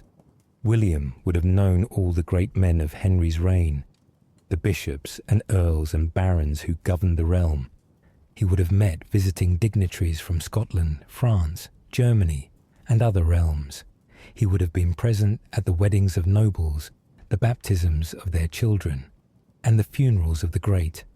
Court life in the 12th century was highly ceremonial, full of ritual and tradition, and William, as the king's brother, would have had an honoured place in all these events. William may also have participated in tournaments, though these were technically illegal in England during Henry's reign. The king disapproved of tournaments because they were dangerous, caused injuries and deaths among his valuable knights, and could serve as pretext for rebellious nobles to gather armed forces. But tournaments were extremely popular in France, and William probably participated in tournaments held in Normandy or Anjou when he was there. And tournaments in the 12th century were not the highly regulated, relatively safe events they would become in later centuries. They were essentially military exercises that closely resembled real battles, with teams of knights charging at each other with real weapons, trying to unhorse and capture opponents who could be ransomed for substantial sums. Men were injured and killed regularly at tournaments, but they were also the primary way for young knights to prove their prowess, win glory, and attract patrons. A knight who performed well at tournaments could make his fortune through ransoms and gifts from impressed nobles.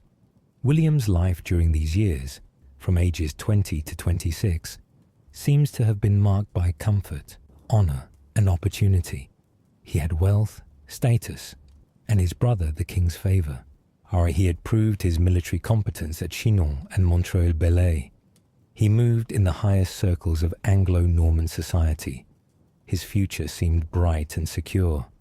But as William approached his late 20s, one thing was missing from his life: a wife and family of his own.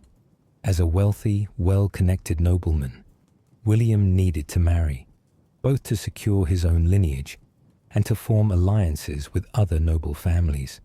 And it appears that by 1162, when William was 26 years old, he had found the woman he wanted to marry, or at least the woman whose wealth and status made her an irresistible match. Her name was Isabel de Warenne, and she was one of the greatest heiresses in all of England. The tragic story of William's attempt to marry her and the terrible consequences of that failure would dominate the final years of his life and echo through history long after his death. The year 1162 brought momentous changes not just to William's life, but to the entire political landscape of Henry II's kingdom. It was the year that would set in motion events leading to one of the most famous conflicts in medieval history, the struggle between King Henry II and Thomas Becket, Archbishop of Canterbury. And William FitzEmpress, the king's younger brother, would find himself caught tragically in the middle of this conflict, though in ways that no one could have predicted when the year began.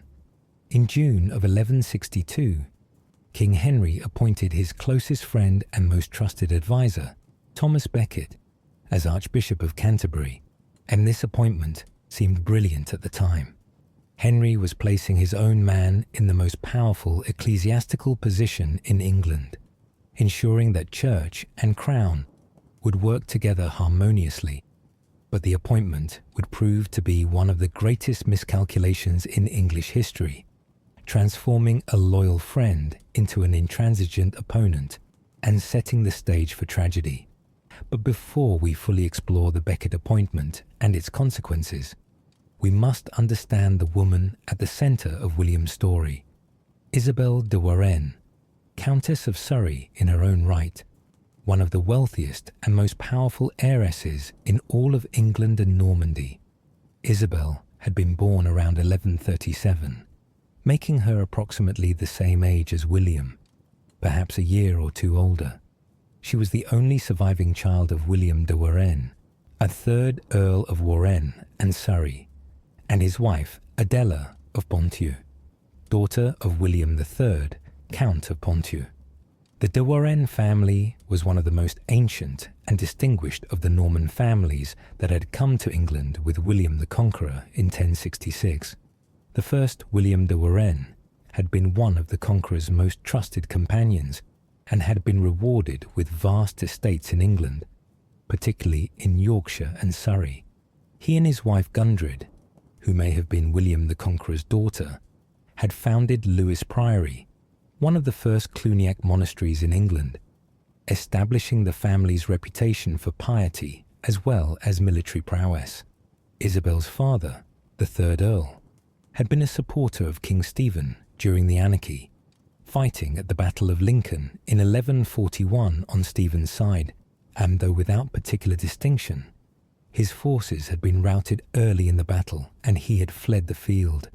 Despite this military setback, he had remained loyal to Stephen throughout the Civil War. In around 1148, he had gone on crusade to the Holy Land, joining the Second Crusade that was attempting to defend the Crusader states from Muslim reconquest. He died while on crusade, probably from disease. More crusaders died from dysentery, typhoid, and other illnesses than from Muslim swords. His death left his daughter Isabel as a great heiress while she was still a child, probably around 11 or 12 years old. She became the fourth Countess of Surrey in her own right, not merely as someone's wife, but as the actual holder of the title and lands. This was unusual, but not unprecedented. Women could inherit lands and titles in their own right when there were no male heirs, though they were expected to marry, so that their husbands could perform the military service owed to the king from those lands. Isabel's estates were enormous. The earldom of Surrey alone was one of the most valuable in England, but the de Warenne holdings extended far beyond Surrey. They had vast properties in Yorkshire, centred on the great castle of Conisbrough, with its distinctive round keep that still stands today. They had lands in Norfolk and Suffolk in eastern England, manors in Kent, properties in Essex, and estates scattered across numerous other counties. In Normandy, they held substantial territories as well. The total annual income from all these estates would have been many hundreds of pounds per year, a staggering fortune in an age when a knight might live comfortably on £20 a year. More than just wealth, the de Warenne estates carried military obligations and political power. The Earl of Warenne was expected to provide substantial numbers of knights for the king's army. The family controlled important castles and strategic locations. Whoever married Isabel would immediately become one of the most powerful nobles in the realm, commanding resources that could support or threaten royal authority. Isabel had been married once before. During King Stephen's reign, she had been married to Stephen's youngest son, William of Blois. This marriage had taken place in the early 1150s, when both Isabel and William of Blois were teenagers. William of Blois was the third son of King Stephen and Queen Matilda of Boulogne. His elder brother Eustace had been heir to the throne, and his middle brother Baldwin had died young, leaving William as Stephen's only surviving son after Eustace's death in 1153. William of Blois held several important titles. He was Count of Boulogne through his mother's inheritance, Count of Mortain in Normandy, and Earl of Surrey through his marriage to Isabel. The marriage was politically important for King Stephen, as it brought the de Warenne estates and their military power firmly into his camp during the final years of the Civil War. For Isabel, the marriage meant being the king's daughter-in-law, and potentially, if Stephen had somehow managed to hold onto the throne and pass it to his son, she might have become queen. But the Treaty of Wallingford in 1153 had dashed any such hopes. William of Blois was passed over in the succession to the throne. Henry would inherit the crown, not Stephen's son. When Stephen died and Henry became king in 1154, William of Blois became simply another nobleman in Henry's kingdom, albeit a wealthy and powerful one. He served King Henry loyally, putting aside whatever disappointment he may have felt at losing his claim to the throne.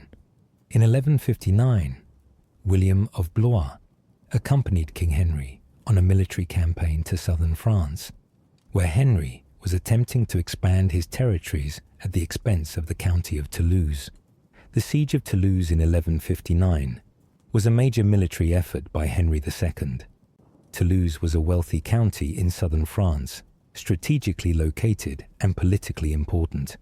Henry had a claim to Toulouse through his wife Eleanor of Aquitaine, who believed the county should be part of her Duchy of Aquitaine.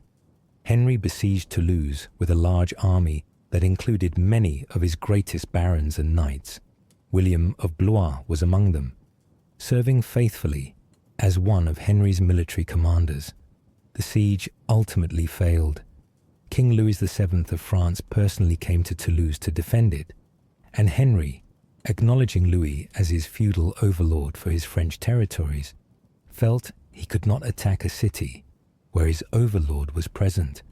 Henry withdrew from Toulouse, and his army began the long march back to Normandy. And it was during this return journey that William of Blois died. The sources do not specify exactly what killed him. Possibly an illness contracted during the campaign. Possibly wounds received in fighting around Toulouse. Possibly simply fever or disease of the type that constantly afflicted medieval armies. Whatever the cause, William of Blois died in 1159 while returning from Toulouse, leaving Isabel a widow at around 22 years of age. Isabel had been married to William of Blois for perhaps 5 or 6 years, but the marriage had produced no children. This was significant because it meant that Isabel inherited all of her estates without any claims from children of her first marriage.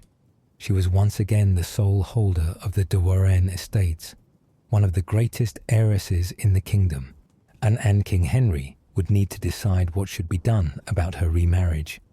Medieval widows of noble status were expected to remarry, especially young widows with substantial estates. A widow in her early 20s controlling vast military and financial resources could not be left unmarried for long, both because she needed a husband to fulfill the military obligations attached to her lands, and because such wealth and power in a single woman's hands created political instability. Someone would marry Isabel. The question was who. King Henry seems to have allowed Isabel some time before arranging her remarriage, perhaps out of respect for her status as his predecessor King Stephen's daughter-in-law, or perhaps simply because he was occupied with other matters. Henry did not immediately force a new marriage upon her.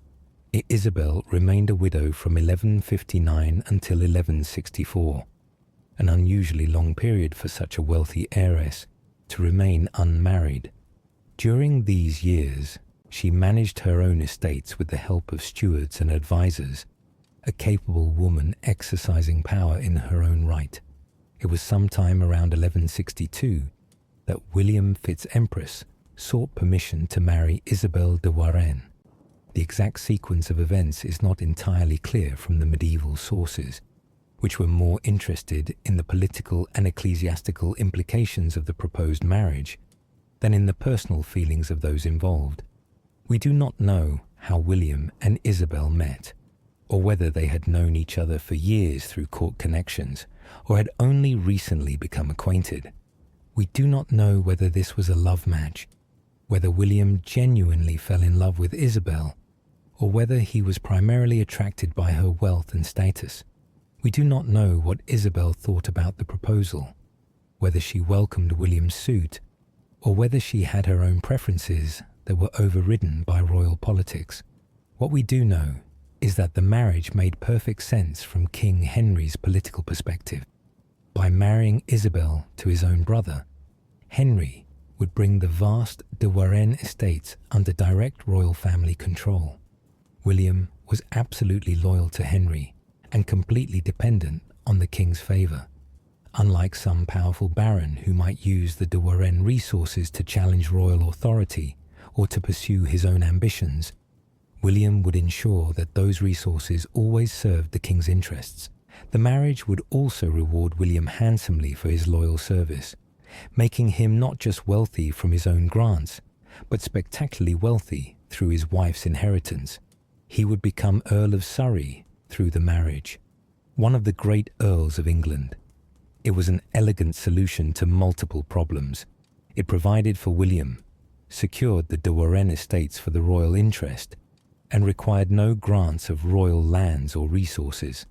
For William personally, the marriage would be transformative. He would go from being a wealthy but somewhat dependent younger brother to being one of the richest and most powerful nobles in the kingdom. He would have his own great estates to govern, his own vassals who owed him service, his own castles to command. He would be an earl, a title of the highest rank in the English nobility. He would no longer be simply the king's brother, but would be William, Earl of Surrey, in his own right, and perhaps most importantly, he would have a wife and could establish his own family, having children who would inherit these vast estates and continue his lineage. For a younger son, who had started life with no inheritance of his own, it was a spectacular match. The sources suggest that William actively pursued this marriage, that he sought permission to marry Isabel, rather than simply accepting a bride chosen for him by his brother. This implies some degree of personal interest on William's part, though whether this was romantic attraction or ambitious desire for Isabel's wealth and status we cannot know. Medieval nobles were practical about marriage. It was primarily a political and economic institution, a way to unite estates, form alliances, and produce legitimate heirs. Love might develop between spouses, but it was not expected or required. Still, the persistent medieval legend that William died of a broken heart after being refused permission to marry Isabel suggests that contemporaries believed there was genuine feeling involved, not just calculation. The one obstacle to the marriage was canonical, a technical impediment based on church law regarding consanguinity and affinity. William and Isabel were not related by blood within prohibited degrees, but Isabel's first husband, William of Blois, had been William FitzEmpress's cousin. Specifically, the relationship was quite complicated. The two William's maternal grandmothers were sisters, and additionally, William FitzEmpress's maternal grandfather was a sibling of William of Blois' paternal grandmother. This made the two Williams second cousins through a complex web of family connections. Medieval church law on marriage was extraordinarily strict and complicated. The church prohibited marriages between persons related by blood or by marriage within 7 degrees of kinship, a degree being measured as one step in relationship, so that siblings were related in the first degree, first cousins in the second degree, second cousins in the third degree, and so forth out to 7th cousins in the 7th degree. This meant that many noble families found it difficult to arrange marriages without encountering some degree of prohibited relationship, since the nobility was a relatively small and heavily intermarried group. The church also extended these prohibitions to relationships of affinity, relationships created by marriage rather than by blood. When a man and woman married, each became related by affinity to all of the other's blood relatives. These affinity relationships were treated the same as blood relationships for purposes of marriage prohibitions. Even after one spouse died, the affinity relationships persisted and could bar remarriage to the deceased spouse's relatives. In William and Isabel's case, the impediment arose from affinity rather than from blood relationship. Isabel's marriage to William of Blois had created an affinity relationship between Isabel and all of William of Blois' relatives, including his cousin William FitzEmpress. Even though William of Blois was now dead and Isabel was a widow, the affinity relationship persisted in church law. William FitzEmpress was related by affinity to Isabel through her deceased husband, and this relationship fell within the prohibited degrees that barred marriage. However, and this is crucial, such impediments were not necessarily permanent barriers to marriage. The Church routinely granted dispensations allowing marriages within prohibited degrees, particularly for noble families where political considerations were important. Popes, bishops, and archbishops had the authority to grant these dispensations, effectively waiving the normal rules in particular cases. Dispensations were granted frequently, sometimes for substantial fees paid to the Church, sometimes for political reasons to favor powerful families, and sometimes simply because the relationship was not particularly close and the prohibitions seemed excessive. In William's case, there was every reason to expect that a dispensation would be granted without difficulty. The relationship between him and Isabel was not particularly close. It was through her deceased husband, who had been William's second cousin, a fairly distant connection. There was no question of any blood relationship between William and Isabel themselves. The match was politically desirable, serving the king's interests. Dispensations had been granted for much closer relationships than this. William, King Henry, and presumably Isabel herself expected that the necessary permission would be obtained as a matter of routine. But there was one complication. The person whose approval was needed was Thomas Becket, the newly appointed Archbishop of Canterbury. Thomas Becket was one of the most complex and controversial figures in English history. He had been born in London around 1118 or 1120 to a prosperous merchant family. His father, Gilbert Becket, was a Norman who had settled in London and made a comfortable living in trade. Thomas received a good education, studying at cathedral schools in London and possibly in Paris.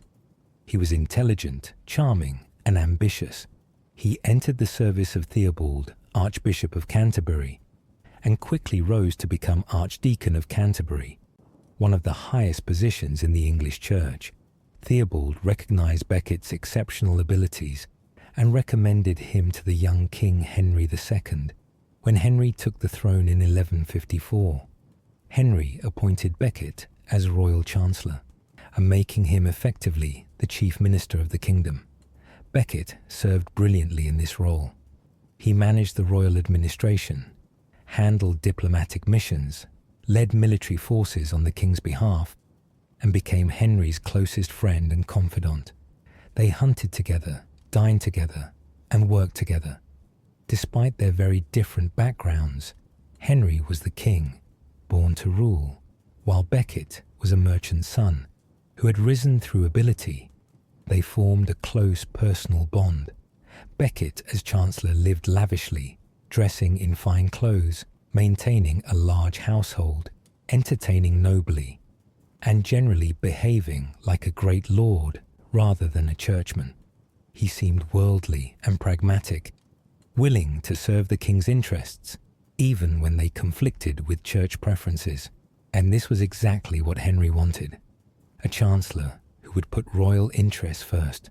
When Archbishop Theobald died in 1161, King Henry decided to appoint Becket as the new Archbishop of Canterbury.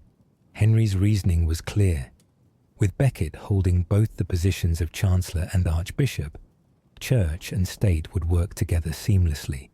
Becket would implement Henry's policies regarding the church, helping to bring ecclesiastical courts and clergy under greater royal control.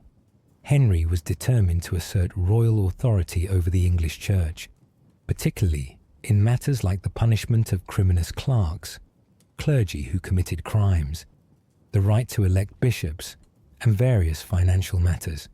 He thought Becket would support him in all of this. Henry badly miscalculated. The moment Becket was consecrated as Archbishop of Canterbury in June 1162, his entire character seemed to undergo a transformation. The worldly chancellor, who had served the king's interests without question, became an austere archbishop, determined to defend the church's rights and privileges against all encroachment, including from his former friend the king. Becket resigned the chancellorship immediately, declaring that he could not serve two masters. He adopted a severely ascetic lifestyle, wearing a hair shirt under his archiepiscopal robes, fasting regularly, washing the feet of beggars, and spending long hours in prayer. More importantly, he began to resist Henry's attempts to extend royal authority over the church.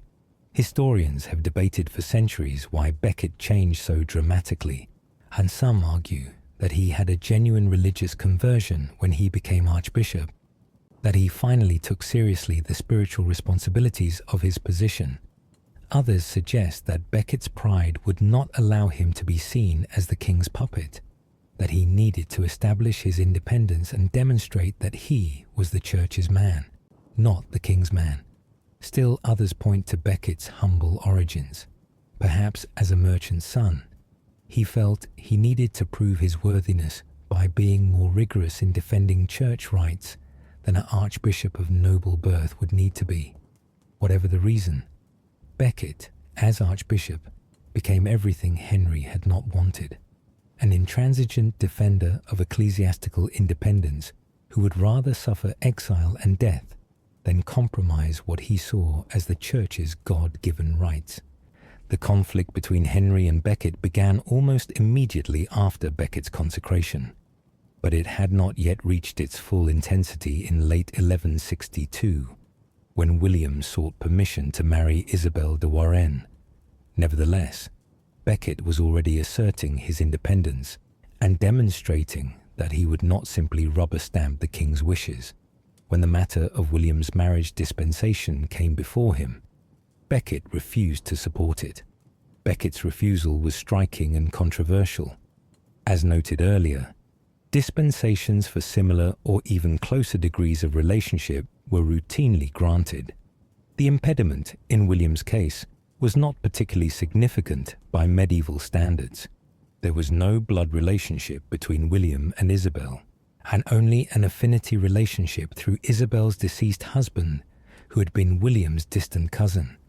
Many marriages with closer relationships had been approved without difficulty. Becket himself, before becoming Archbishop, had probably witnessed or facilitated such dispensations in his role as Royal Chancellor and Archdeacon. Why, then, did Becket refuse William's request? Several explanations have been proposed by historians. The most charitable interpretation is that Becket, newly consecrated as Archbishop and determined to be rigorous in his application of canon law, genuinely believed that the affinity relationship between William and Isabel was too close, and that approving the marriage would violate church law.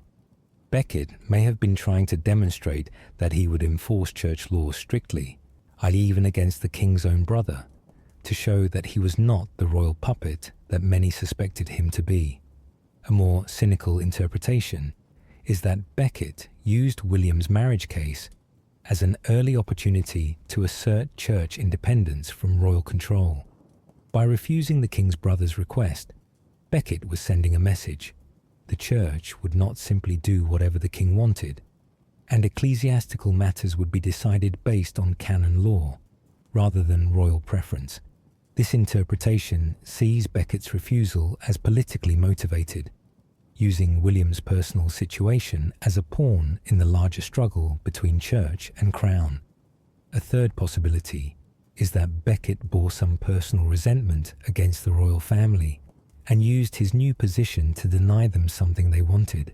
And this seems less likely given Becket's previous close friendship with Henry, but some historians have suggested that Becket's transformation from Chancellor to Archbishop included a need to distance himself from his former life and former friends, and that refusing William's marriage was part of this distancing. Whatever Becket's motivations, his refusal was final. Without the Archbishop of Canterbury's support, William could not obtain the necessary dispensation. The Church would not authorize the marriage. William could not marry Isabel de Warenne. All of William's hopes for this brilliant match, for becoming Earl of Surrey, for establishing his own family and dynasty, came to nothing because the Archbishop said no. The refusal must have been devastating to William. He was 26 years old. At the prime age for marriage, he had found, or been matched with, one of the greatest heiresses in the kingdom. The marriage would have made him one of the most powerful men in England.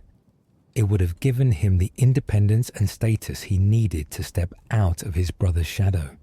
And it had been refused, not for any fault of his own, not because he was unsuitable, but because of a technical canonical impediment that should have been routinely waived, but which Becket chose to enforce strictly.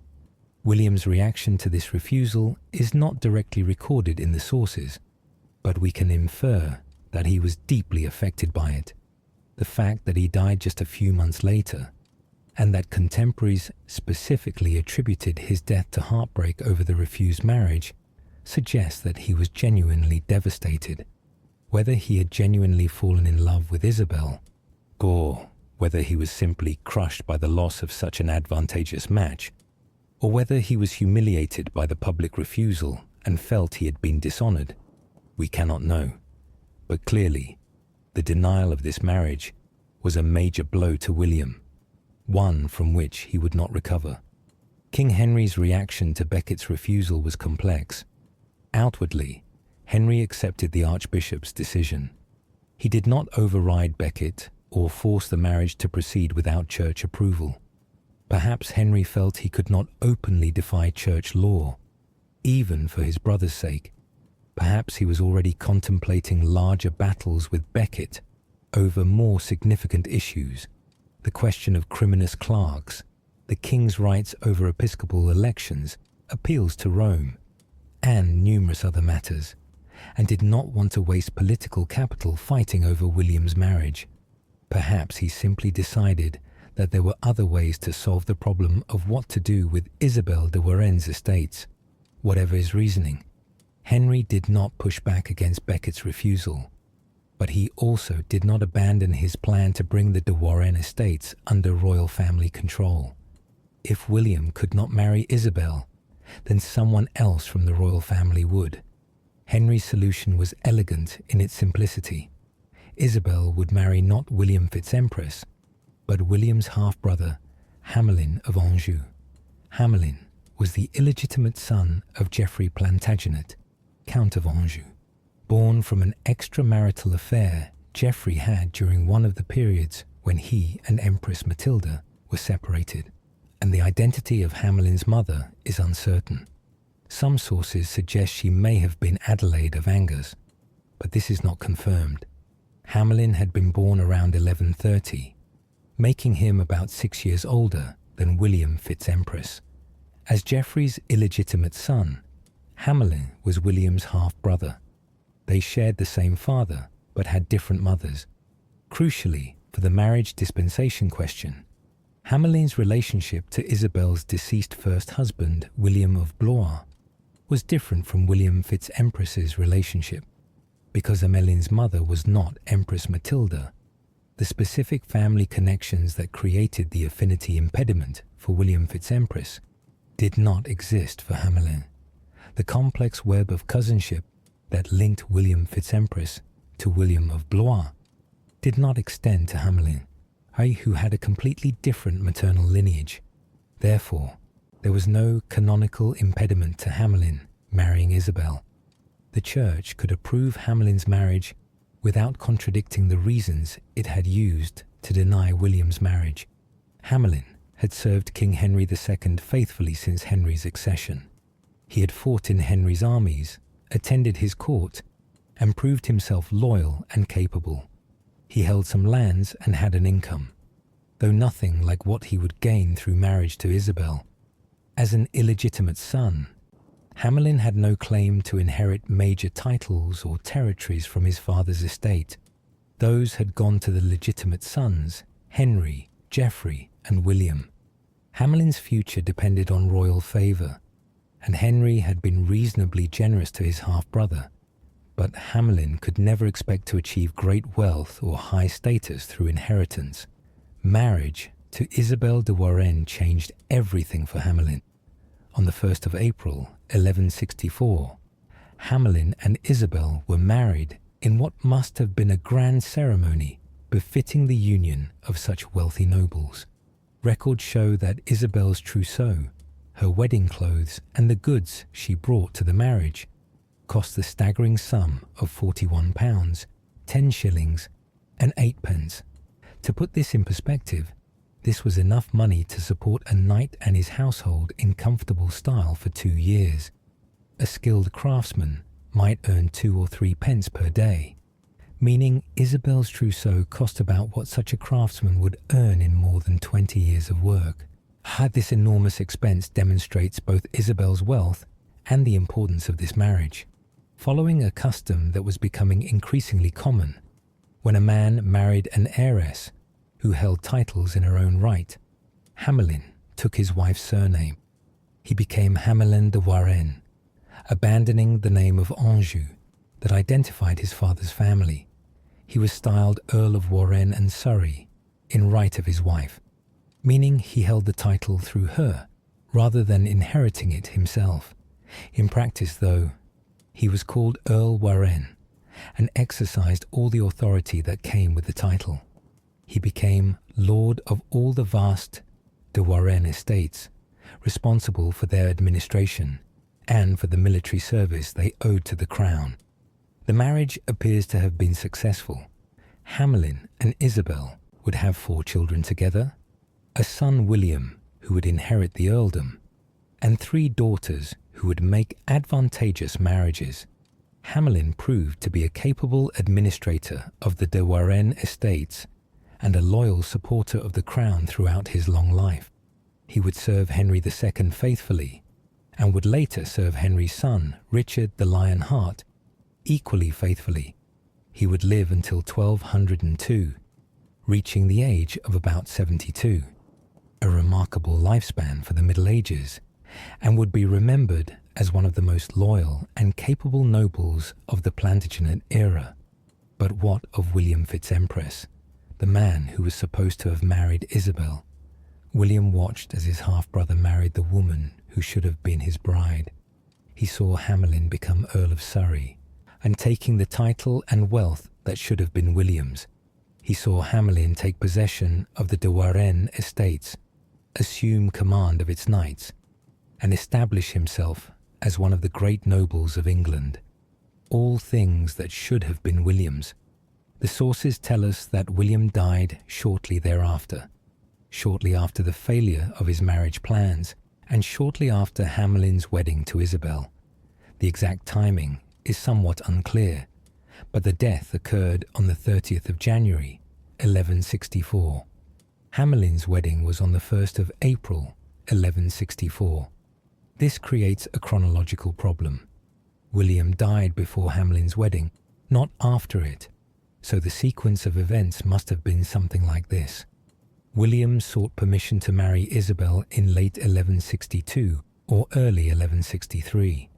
Becket refused the dispensation sometime in 1163. Plans were then made for Hamelin to marry Isabel instead, with the wedding scheduled for April 1164. William died in January 1164, about 3 months before the wedding actually took place, but after it had become clear that Hamelin, not William, would marry Isabel. This timeline makes William's reported death from a broken heart even more poignant. He died knowing that he would not marry Isabel, knowing that his half-brother would marry her instead, but before the actual wedding took place. He died during the period of engagement or betrothal, when the plans for Hamelin's marriage were being made and preparations were underway. It must have been an extraordinarily painful time for William, watching the plans proceed for a wedding that should have been his own, seeing his half-brother preparing to assume the position that should have been his, knowing that all his hopes had been destroyed by an archbishop's refusal. William FitzEmpress died on the 30th of January, 1164, at Rouen in Normandy. He was 27 years old, in the prime of his life, and by all accounts had been in good health. His death was sudden and unexpected.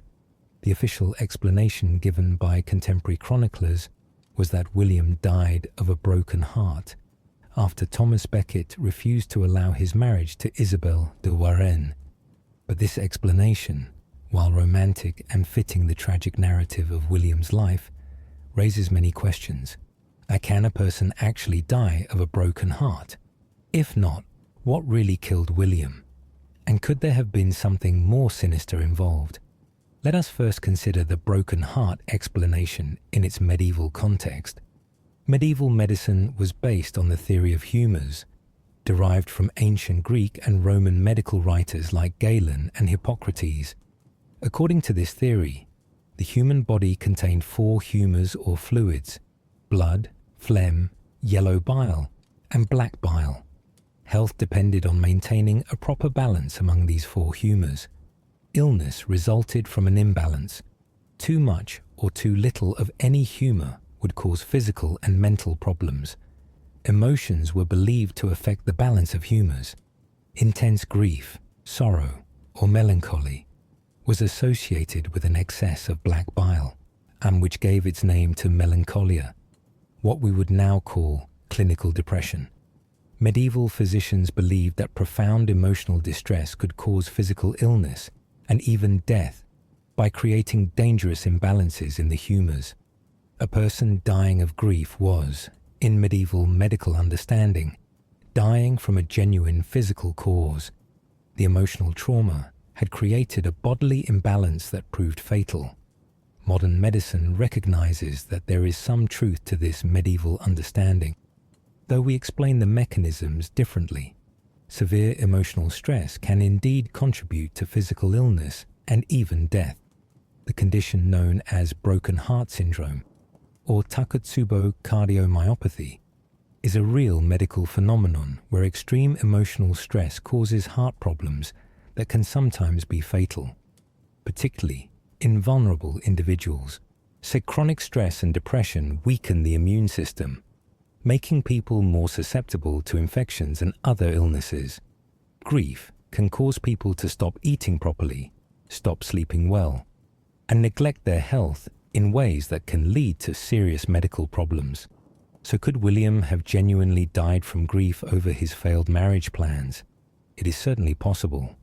If he fell into a deep depression after Becket's refusal, and after learning that Hamlin would marry Isabel instead, if he stopped eating or eating properly, if he developed an illness, pneumonia, influenza, or any of the numerous infections that were common in the Middle Ages, and if his weakened emotional state made him less able to fight off that illness, then yes, the combination of grief and physical illness could have killed him. Medieval people had no antibiotics and no effective treatments for most serious infections, no ability to provide intravenous fluids or nutrition to failing patients. A person who gave up the will to live could easily succumb to an illness that a healthier, more determined person might survive. The location of William's death, Rouen, the capital of Normandy, suggests that he was probably with King Henry's court when he died. Henry spent much of his time in Normandy, moving between his various Norman castles and estates. William, as the king's brother and a regular attendant at court, would have been with Henry. He probably became ill at Rouen, took to his bed, and died despite whatever care medieval physicians could provide. His death would have been witnessed by numerous people at court, other nobles, servants, clerks, and certainly by King Henry himself. William's body was buried in the Cathedral of Notre Dame in Rouen, one of the great churches of Normandy. This was an honourable burial for the king's brother, though not as prestigious as burial in Westminster Abbey, where English royalty was typically laid to rest. The choice of Rouen suggests either that William died too suddenly for his body to be transported across the Channel to England, or that Henry decided it was more appropriate to bury his brother in Normandy, where he held his viscountcy of Dieppe. We have no description of William's funeral, no record of who attended, or what ceremonies were performed. Medieval funerals for great nobles were elaborate affairs, with the body lying in state, masses said for the soul of the deceased, processions of clergy and nobles, and burial with full honours. The William presumably received such a funeral, befitting his status as the king's brother, but the details have not survived, and within a generation he was largely forgotten except as a footnote to greater events. William left no will that has survived, or perhaps he left no will at all, having died unexpectedly without time to arrange his affairs. He had no wife, no children, no direct heirs. His personal possessions, his clothes, armour, weapons, horses, books, if he owned any, presumably reverted to the king. His estates in England and Normandy, which Henry had granted him, reverted to the crown and could be granted out again to others. His titles died with him. Within months of his death, it would be as if William FitzEmpress had never existed, except in the memories of those who had known him. But some memories proved long and strong, and King Henry blamed Thomas Becket for William's death. This is explicitly stated in multiple medieval sources.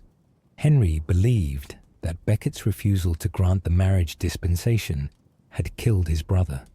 Whether Henry thought Becket had literally murdered William through his refusal, or whether he simply blamed Becket for causing the grief that led to William's death, we cannot be certain. But Henry's anger at Becket was real and deep, and William's death may well have been a factor in the escalating conflict between the king and the archbishop. The relationship between Henry and Becket had already been deteriorating in the months after Becket's consecration as archbishop. Becket had been asserting church rights and resisting royal authority in various disputes, but William's death in January 1164 seems to have marked a turning point. The conflict became more personal, more bitter, more intransigent on both sides. Henry would later claim that Becket had betrayed him, that the man he had elevated to the highest church position in England had turned against him. The death of Henry's beloved brother, which Henry blamed on Becket, added a personal grievance to what had been primarily a political dispute. This brings us to one of the great historical mysteries surrounding William's death. Was it really natural causes, even if exacerbated by grief? Or could something more sinister have been involved? Some historians and historical fiction writers have speculated that William may have been murdered, possibly by poison, and this theory is based purely on circumstantial evidence and suspicious timing. But let us examine the case for it. First, consider who benefited from William's death. Hamelin of Anjou benefited enormously. With William dead, there was no rival for Isabel's hand, no awkward situation of one brother marrying the woman another brother had wanted. Hamelin could marry Isabel and take all the wealth and power that came with her, without any complications or resentments from William. King Henry also arguably benefited from William's death, in a cold political calculation. If William had continued to live while resenting Hamelin's marriage to Isabel, it might have caused serious problems within the royal family. William might have become bitter and alienated, potentially turning against Henry. By dying when he did, William eliminated any possibility of family discord, but it seems extremely unlikely that Henry would have murdered his own brother. All evidence suggests Henry was genuinely fond of William and mourned his death. Henry's anger at Becket over William's death seems entirely genuine and incompatible with Henry having ordered William killed. Isabel herself might theoretically have preferred William dead if she actively opposed marrying him and preferred Hamelin, but we have no evidence of Isabel's feelings about either potential husband, and it seems unlikely that a young noblewoman would have had the power or connections to arrange the murder of the king's brother, even if she had wanted to. Thomas Becket certainly did not benefit from William's death. Quite the contrary. It added fuel to Henry's anger against him and contributed to their fatal conflict. There is no conceivable motive for Becket to have murdered William. So if William was murdered, who would have done it and why? The theory has no strong candidate for a murderer with motive, means, and opportunity. Medieval murders did occur, of course. Rivals poisoned each other. Disappointed heirs killed those who stood in their way of inheritance. Political enemies eliminated opponents. Poison was not uncommon as a murder method. Medieval toxicology understood the properties of various poisonous plants and substances, hemlock, nightshade, arsenic, and others. A skilled poisoner could kill someone while making it look like natural illness. But William's death does not fit the pattern of a political assassination. He was not a threat to anyone. He held no position that others desperately wanted. His death removed him as a potential husband for Isabel, but the marriage had already been blocked and Hamelin's marriage to her was already being arranged. Killing William at that point served no obvious purpose, and there is absolutely no contemporary suggestion or rumor of foul play. Every medieval source that mentions William's death attributes it to grief over his failed marriage, to a broken heart. If there had been any suspicion of murder, The chronicles would almost certainly have mentioned it, as they loved recording scandals and crimes among the nobility. The most likely explanation remains that William genuinely died of natural causes, quite possibly exacerbated by grief and depression. He may have contracted an illness, influenza, pneumonia, and some kind of infection. That proved fatal. Medieval medicine had no effective treatments for most serious illnesses. People died suddenly and unexpectedly all the time from causes that would be easily treatable today. William's father Geoffrey had died suddenly at age 38 from fever. William's brother Geoffrey had died suddenly at age 24. Sudden death was not unusual in the Middle Ages. Life was precarious, and medical care was primitive. The broken heart explanation may be partly metaphorical, but probably has a core of truth. William was likely depressed and grief-stricken over his failed marriage plans. This depression may have weakened his health, made him careless about eating and caring for himself, and reduced his ability to fight off illness. When he contracted some disease, his weakened state meant he could not recover. The combination of emotional distress and physical illness proved fatal. In this sense, he did die of a broken heart, even if the immediate cause of death was some infection or illness, whose exact nature we will never know. What we can say with certainty is that William's death at age 27 cut short a life that had shown promise. He had proved himself brave and capable in military service. He had demonstrated intelligence by studying and applying Vegetius's military tactics. He had been loyal to his brother the king. He had been granted wealth and honor. He might have married Isabel de Warenne and become one of the great nobles of England, father of a powerful family, a significant figure in the politics of Henry II's reign. Instead, he died young, unmarried, childless, and within a generation was largely forgotten. The immediate aftermath of William's death saw a flurry of activity regarding Isabel's remarriage. With William dead, there was no obstacle to Hamelin marrying her. Plans that had presumably been made during William's final illness now moved forward rapidly. Within 3 months of William's death, Hamelin and Isabel were married. The speed suggests that the arrangements had been made in advance, waiting only for William's death to finalize them. This has contributed to suspicious speculation by some historians, but it is equally explained by simple practicality. Isabel needed to marry. Hamelin was an appropriate match, and there was no reason to wait once William was dead. Hamelin appears to have borne no apparent guilt or remorse over marrying the woman his half-brother had wanted to marry.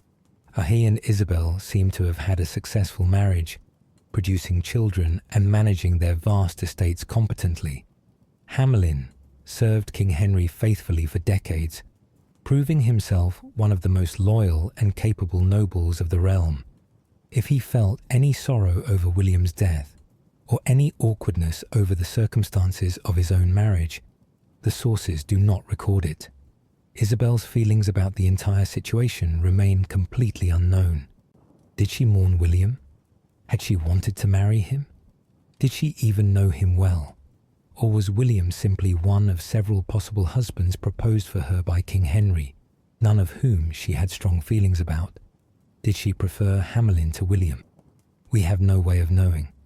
Medieval women of noble status rarely had their personal feelings recorded, especially regarding marriage, which was primarily a political and economic institution. Isabel was a valuable political asset because of her wealth and status, and she married the man the king designated for her. Her own preferences, if she had any, were irrelevant in the grand scheme of political marriage.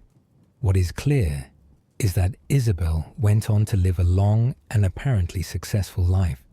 She managed her estates capably, served as a patroness of religious institutions, particularly the Cluniac Priory at Lewes that her ancestors had founded, and raised her children to be successful nobles. Her son William de Warenne would inherit the earldom and continue the family line. Her daughters would marry well.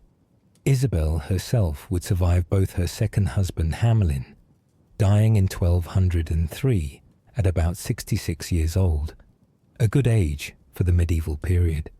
She was buried at the Priory of Lewes, following family tradition, and her tomb became a site of prayers for her soul. The real tragedy of William's death lies not in mysterious conspiracy theories, but in the simple fact that a young man's life was cut short, just as it seemed full of promise. William was born into war, raised in the shadow of his brilliant brother, granted wealth and honor, but denied the one thing he most wanted, marriage to the woman who could have made him one of the greatest nobles in England. His death removed him from history just as he was about to achieve significance in his own right. If William had lived, how might history have been different? He would have married Isabel, become Earl of Surrey, commanded the great de Warenne estates, and likely had children who would have continued his line. He would have been a major figure in the politics of Henry II's reign, a powerful earl and the king's brother, involved in the councils and wars that shaped England in the later 12th century. He might have served as regent or advisor to Henry's sons. He might have gone on crusade, as many great nobles did. He might have founded religious institutions, built castles, patronized literature and art. He might have lived into old age, dying in the late 1100s or early 1200s, remembered as one of the great nobles of the Plantagenet era. Instead, he died at 27, and history forgot him. His estates were granted to others. His position at court was filled by other nobles. His potential children were never born. Within a generation, a few remembered the youngest brother of Henry II, who had died young under mysterious circumstances. His name appears in chronicles only as a footnote, mentioned primarily because of the strange circumstances of his death and the connection to Thomas Becket's murder 6 years later. But that connection, the link between William's death and Becket's murder, ensures that William is not entirely forgotten. The cry of "Take that, for the love of my Lord William, the King's brother," shouted by Richard Le Breton, as he delivered the fatal blow to Thomas Becket in Canterbury Cathedral, links William forever to one of the most famous events in medieval history. To understand that event, and William's posthumous role in it, we must now turn to the final chapter of our story, the murder of Thomas Becket and the revenge taken in William's name. For 6 years after William FitzEmpress's death, England and all of Christendom watched as the conflict between King Henry II and Thomas Becket, Archbishop of Canterbury, escalated from disagreement to crisis to catastrophe. What had begun as a dispute over the relationship between church and state became one of the defining struggles of the Middle Ages, a conflict that would end in murder, martyrdom, and a victory for the church that the king could never have imagined. The conflict had many causes and covered many issues, but at its heart was a fundamental question. Where did ultimate authority lie in medieval society? Did the king have authority over all his subjects, including clergy?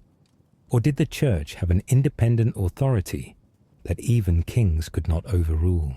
A medieval society operated under what historians call the doctrine of the two swords, the idea that God had given humanity two forms of authority, the spiritual sword wielded by the church and the temporal sword wielded by secular rulers. In theory, these two authorities were supposed to work together harmoniously, each supreme in its own sphere. In practice, the boundaries between spiritual and temporal authority were constantly disputed, and conflicts between kings and church leaders were endemic throughout medieval Europe. King Henry II was determined to assert royal authority over the English church, more strongly than his predecessors had done. He had several specific grievances and goals. First, he wanted to bring criminous clerks, members of the clergy who committed crimes, under royal justice. Under existing practice, clergy who committed crimes could claim benefit of clergy, meaning they would be tried in church courts rather than royal courts. Church courts did not impose the death penalty and generally imposed lighter sentences than secular courts. Henry wanted criminous clerks to be defrocked by the church and then tried in royal courts for their crimes, facing the full penalties of secular law, including execution for serious crimes like murder. Second, Henry wanted greater control over episcopal elections. When a bishop died, the cathedral chapter of clergy was technically supposed to elect a new bishop, but the king expected to have the dominant say in who was chosen. Henry wanted to formalize this royal influence and ensure that bishops would be his loyal supporters rather than obstacles to royal policy. Third, Henry wanted to restrict appeals from English church courts to the papal court in Rome. Such appeals undermined royal authority and allowed English church cases to be decided by the Pope rather than by the king or his courts. Henry wanted appeals to Rome to require royal permission. Finally, there were numerous financial disputes between crown and church regarding taxes, fees, and the revenues from vacant bishoprics and abbeys. To implement his policies regarding the church, Henry summoned a great council at Clarendon Palace in January 1164. The same month William FitzEmpress died. At this council, Henry promulgated the Constitutions of Clarendon, a document listing 16 articles that codified the king's rights over the English church. These constitutions included provisions that clergy accused of crimes would be tried in royal courts after being defrocked, that appeals to Rome required royal permission, that bishops could not leave England without royal permission, that disputes over church lands would be tried in royal courts, and numerous other assertions of royal authority. Becket initially appeared to agree to the constitutions of Clarendon, putting his seal on the document, but almost immediately he repudiated his agreement, declaring that he had sinned by accepting provisions that violated church liberties.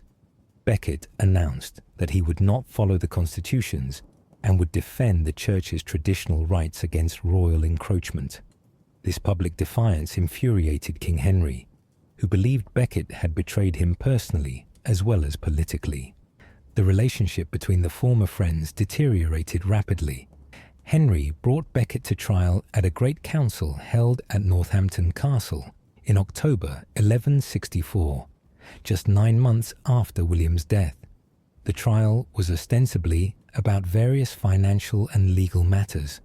Henry accused Becket of mishandling funds during his time as Chancellor, of contempt of court for failing to appear when summoned, and of various other offences. But everyone understood that the real issue was Becket's refusal to accept royal authority over the church. The trial at Northampton was attended by all the great men of the realm: bishops, earls, barons, and royal officials. Among those present was Isabel de Warenne, the newly married Earl of Warenne, who had wed Isabel just 6 months earlier. Hamelin spoke strongly in support of his brother King Henry and denounced Becket for his defiance of royal authority. According to some accounts, Hamelin and Becket had a heated exchange during the proceedings. Hamelin called Becket a traitor. Becket angrily replied that if he were a knight instead of a priest, he would make Hamelin eat those words, in effect challenging Hamelin to a duel that could not take place because Becket's clerical status protected him from such worldly challenges. Some historians have interpreted Hamelin's denunciation of Becket as being partly motivated by anger over Becket's role in preventing William FitzEmpress from marrying Isabel, who was now Hamelin's wife. Hamelin may have blamed Becket for William's death just as King Henry did, and this personal grievance may have added venom to his political denunciation of the Archbishop.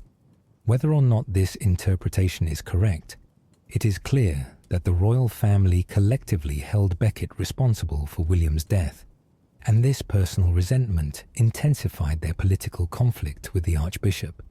Becket refused to submit to the king's judgment at Northampton. Fearing arrest or worse, he fled the council in disguise and made his way to the coast. He escaped across the Channel to France, where King Louis VII gave him refuge. Becket would spend the next 6 years in exile, living at various monasteries in France, while Henry and he conducted a war of letters, excommunications, and appeals to the Pope. During these 6 years of exile, the quarrel between Henry and Becket became an international scandal, and both sides appealed repeatedly to Pope Alexander III, seeking his support. Alexander was in a difficult position. He sympathized with Becket's defense of church rights, but he needed King Henry's political support because Alexander's own position as pope was challenged by an anti-pope supported by the Holy Roman Emperor. Alexander tried to mediate between Henry and Becket, urging compromise and reconciliation, but both parties were too stubborn to accept the kind of compromise that might have resolved the dispute. Becket from exile excommunicated various English bishops who supported King Henry's policies. He threatened to place all of England under interdict, a church penalty that would close all churches, stop all sacraments, and essentially put the entire kingdom outside the church's grace. Henry retaliated by seizing church properties in England, harassing Becket's supporters, and making life difficult for those clergy who sided with the Archbishop. The conflict even threatened to cause war between England and France. King Louis VII of France supported Becket and used him as a way to create problems for his rival Henry, who controlled more French territory than Louis himself did. At various times, it seemed that the dispute might escalate beyond a church-state conflict into an actual military confrontation between the two kings. Finally, in 1170, after 6 years of exile, a fragile reconciliation was arranged. Pope Alexander pressured both Henry and Becket to compromise. Exhausted by years of conflict, both parties reluctantly agreed to make peace, and the terms were vague and left many issues unresolved. Both Henry and Becket could claim they had not surrendered their core principles, but it was enough to allow Becket to return to England. On the 1st of December, 1170, Thomas Becket landed in England after 6 years of exile. He returned not as a defeated archbishop, but as a defiant defender of the church. Almost immediately, he resumed his conflicts with the king's supporters. The immediate trigger for the final crisis was Becket's treatment of the bishops, who had crowned Henry's eldest son as junior king during Becket's absence. In June 1170, while Becket was still in exile, King Henry had arranged for his 15-year-old son, also named Henry, known to history as the Young King, to be crowned as king during his father's lifetime. This was a Norman custom designed to ensure smooth succession. By crowning the heir while the father still lived, there could be no dispute about succession when the father died. The coronation of the young king should have been performed by the Archbishop of Canterbury, as was traditional. But with Becket in exile and refusing to return, Henry had the coronation performed by the Archbishop of York instead, assisted by several other bishops. This was a deliberate insult to Canterbury's rights and privileges. When Becket finally returned to England in December, one of his first acts was to suspend from their offices all the bishops who had participated in the young king's coronation. These suspensions were severe punishments that prevented the bishops from performing their ecclesiastical duties and threatened their positions. When news of Becket's actions reached King Henry, who was in Normandy for Christmas, the king flew into one of his notorious rages. Henry was famous for his temper.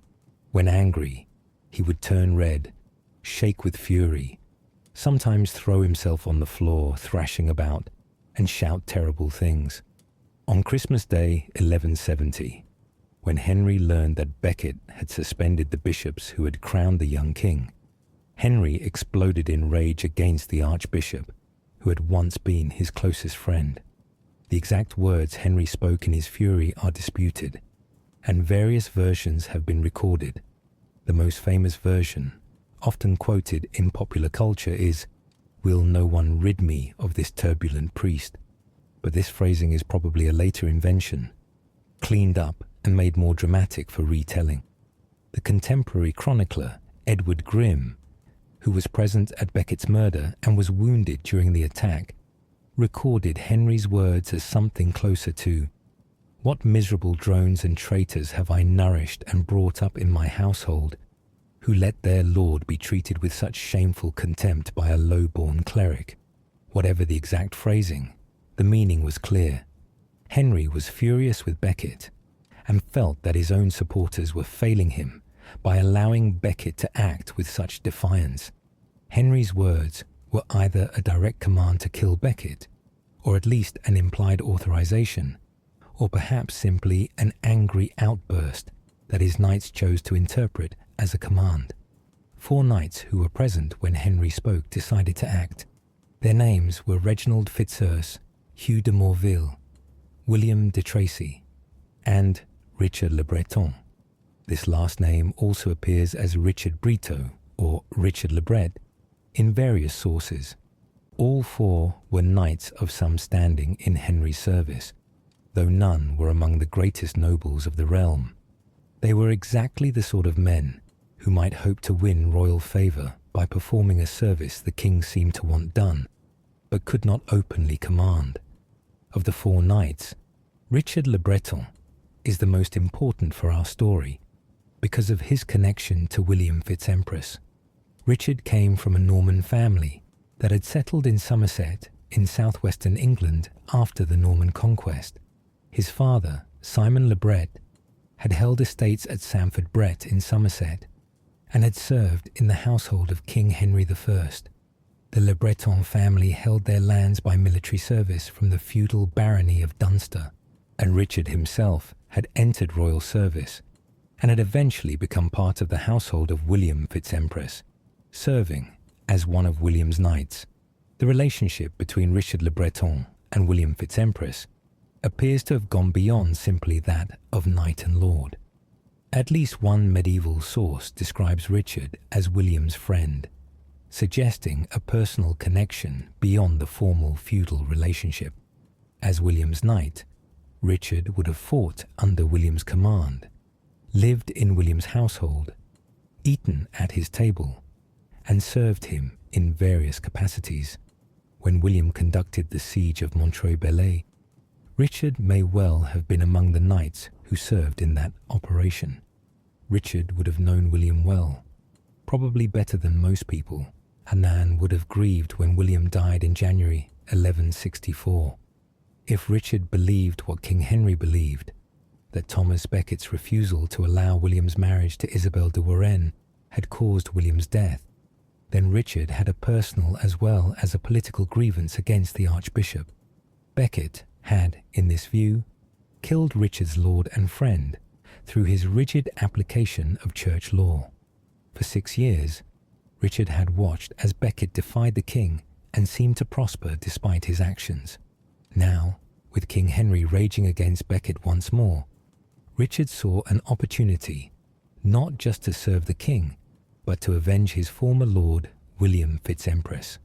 The 4 knights, Reginald FitzEmpress, Hugh de Morville, William de Tracy, and Richard le Breton, left Normandy separately and made their way to England, and they met at Saltwood Castle in Kent, which belonged to one of the bishops Becket had suspended. From there, they rode to Canterbury, arriving on the 29th of December, 1170, 4 days after Christmas. It was late afternoon when they reached the Archbishop's palace next to Canterbury Cathedral. The knights first confronted Becket in his palace, demanding that he lift the suspensions he had imposed on the bishops who had crowned the young king. Becket refused, declaring that the Pope had ordered those suspensions and that it was not for him to lift them. The discussion became heated. The knights tried to arrest Becket and drag him from the palace to answer before the king, but Becket resisted. His clerks and servants, Alarmed by the threatening behaviour of the armed knights, I urged Becket to flee into the cathedral for sanctuary. Church law held that anyone who took refuge in a church could not be harmed there. Sanctuaries were holy places where violence was absolutely forbidden. Reluctantly, Becket allowed himself to be hurried into the great cathedral through a side door that connected the palace to the church. He may have hoped that once inside the cathedral, he would be safe from the knights, protected by the sanctity of the church. But he was wrong. The 4 knights, still in armour and carrying swords, burst into Canterbury Cathedral in pursuit of Becket. They found him in the north transept of the cathedral, near the altar, in one of the holiest parts of the church. With them were some soldiers and servants who had accompanied them. Several of Becket's own clerks and servants were present, including Edward Grimm, a visiting clerk from Cambridge who would later write an eyewitness account of what happened next. What followed was one of the most notorious murders in all of medieval history. The 4 knights attacked the Archbishop of Canterbury in his own cathedral, in a holy place, in front of witnesses, in the evening during the Christmas season. Every circumstance made the crime more heinous. Attacking a priest was a terrible sin. Attacking an archbishop, the highest church official in England, was worse. Attacking him in a cathedral made it an unparalleled sacrilege. Doing so during Christmastide, the most holy season of the Christian year, compounded the horror. The knights did not simply strike Becket down in one blow. The killing was brutal and prolonged. Reginald FitzEmpress struck the first blow with his sword, and Edward Grimm, trying to defend the archbishop, was wounded in the arm. The sword cut through Grimm's arm and struck Becket as well. Despite being wounded, Becket did not try to flee or beg for mercy. By all accounts, he faced his death with courage, perhaps even welcoming martyrdom. Other blows followed. William de Tracy struck Becket. Hugh de Morville may have struck him as well, though some accounts say he held back the crowd of onlookers rather than actively participating in the killing. Then Richard le Breton stepped forward and delivered the final fatal blow. He swung his sword with such force that it struck Becket's head, shattered his skull, and broke on the stone pavement of the cathedral floor. The blow was so powerful that it scattered blood and brains across the floor of the church. Becket fell to the ground, dead or dying, his blood pooling on the stones in one of the holiest sites in England. As Richard le Breton delivered this fatal blow, he shouted words that have echoed through history. Multiple contemporary sources record his cry, though with slight variations in wording. The most commonly cited version is, "Take that for the love of my Lord William, the King's brother." Other versions record similar words, "For my Lord William," or "In memory of William, the King's brother," or simply, "For William." This extraordinary shout, recorded by multiple witnesses and preserved in numerous medieval chronicles, reveals that Richard le Breton explicitly connected his action to the death of William FitzEmpress. 6 years after William died, his loyal knight struck down the archbishop, whom he blamed for his lord's death. Whether Richard acted primarily from this personal motive, or primarily from loyalty to King Henry, who had seemed to call for Becket's death, we cannot know with certainty. Probably both motives were present, intertwined, and reinforcing each other. But the shout itself proves beyond doubt that William's death had not been forgotten, that the blame placed on Becket for that death was real and deeply felt, and that the tragic marriage dispute of 1162 had consequences that echoed 6 years later in the most shocking act of violence. After Becket fell, the knights and their followers did not immediately flee. First, according to some accounts, they made sure he was dead. One of the knight's servants, named Hugh of Horsia, placed his foot on Becket's neck and used his sword to scatter the archbishop's brains across the floor, showing utter contempt for the murdered man. Then the knights and their followers plundered the archbishop's palace and the cathedral's treasury. They took gold and silver vessels, vestments and church ornaments, documents including papal bulls and charters, and anything else of value they could carry. They ransacked Becket's personal chambers, stealing his possessions. This robbery after the murder added the sin of sacrilege to the crime of murder. They had not only killed a priest in a church, but had then stolen sacred objects from that church. Finally, the murderers fled. They made their way first to Scotland, hoping to find refuge there. From Scotland they went to Knaresborough Castle in Yorkshire, which was held by Hugh de Morville, one of the 4 knights. There they waited to see what would happen, and what the consequences of their action would be.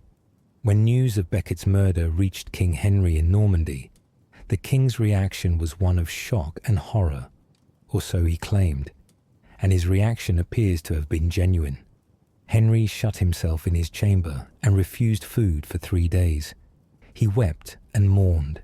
He denied that he had ordered Becket's death, claiming that his angry words had been misinterpreted, or that the knights had acted without authorization.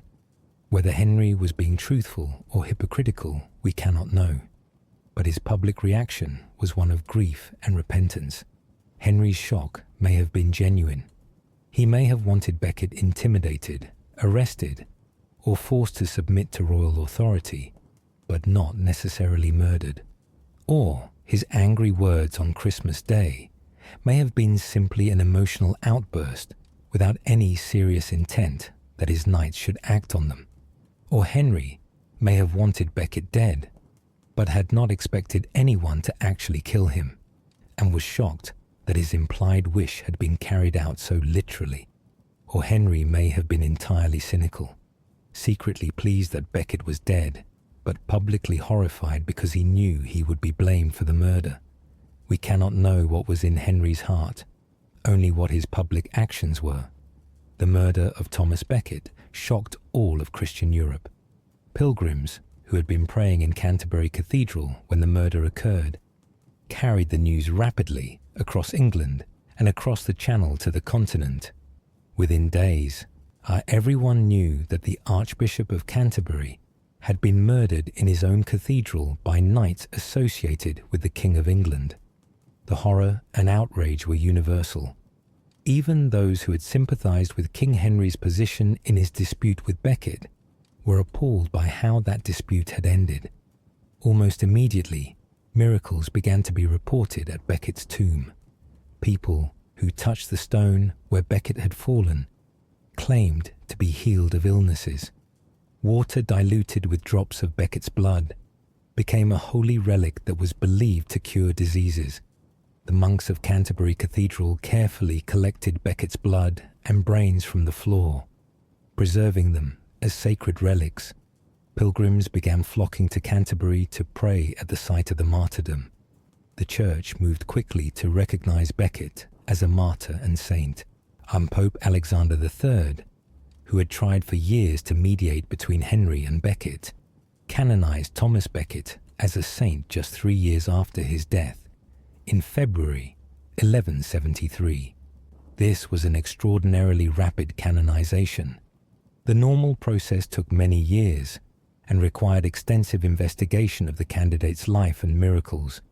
But Becket's martyrdom was so clear, the circumstances of his death so shocking, and the miracles at his tomb so numerous that the Pope expedited the process. St. Thomas of Canterbury, as Becket was now known, became one of the most popular saints in Christendom, and Canterbury became one of the major pilgrimage sites of medieval Europe. For King Henry, Becket's murder and martyrdom were political disasters. He was widely blamed for the Archbishop's death, even though he had not directly ordered it. He had to conduct extensive diplomatic efforts to convince the Pope and the church hierarchy that he had not intended Becket to be killed. He faced possible excommunication and the threat that England might be placed under interdict. His reputation was severely damaged throughout Christian Europe. To restore his reputation and show his repentance, Henry undertook public penance. In July 1174, nearly 4 years after Becket's murder, Henry travelled to Canterbury to do penance at St. Thomas's tomb. He approached the city on foot, walking barefoot the last several miles to show his humility. At the cathedral, he confessed his sins publicly, declared that he had not intended for Becket to be killed, and asked forgiveness. Then, in an extraordinary act of public humiliation, he stripped to the waist and allowed himself to be flogged. Each of the bishops present gave him 5 lashes. Each of the 80 monks of Canterbury Cathedral gave him 3 lashes. By some calculations, this meant Henry received about 300 lashes in total, a severe physical punishment that would have left him bleeding and in pain. After the flogging, Henry spent the night lying on the stone floor before Becket's tomb, praying and keeping vigil. This dramatic act of public penance helped restore Henry's reputation. It demonstrated his remorse and his submission to church authority. It showed that even the King of England could be humbled by the church. The penance was politically necessary for Henry, but it may also have been emotionally genuine. Henry had lost his former friend in the most terrible way, and, whatever his responsibility for that death, he may well have felt genuine grief and guilt. The 4 knights who actually committed the murder faced severe punishment from the church. Pope Alexander III excommunicated all 4 of them at Easter in 1171, just a few months after the murder. Excommunication was the most severe penalty the church could impose on a living person. It meant they were cut off from the church, denied all sacraments, forbidden to attend services, and condemned to eternal damnation if they died while excommunicated. Medieval people took excommunication very seriously. To die while excommunicated meant certain hellfire with no possibility of salvation. The Pope ordered the 4 knights to undertake penitential pilgrimage to Jerusalem. They were to travel to the Holy Land.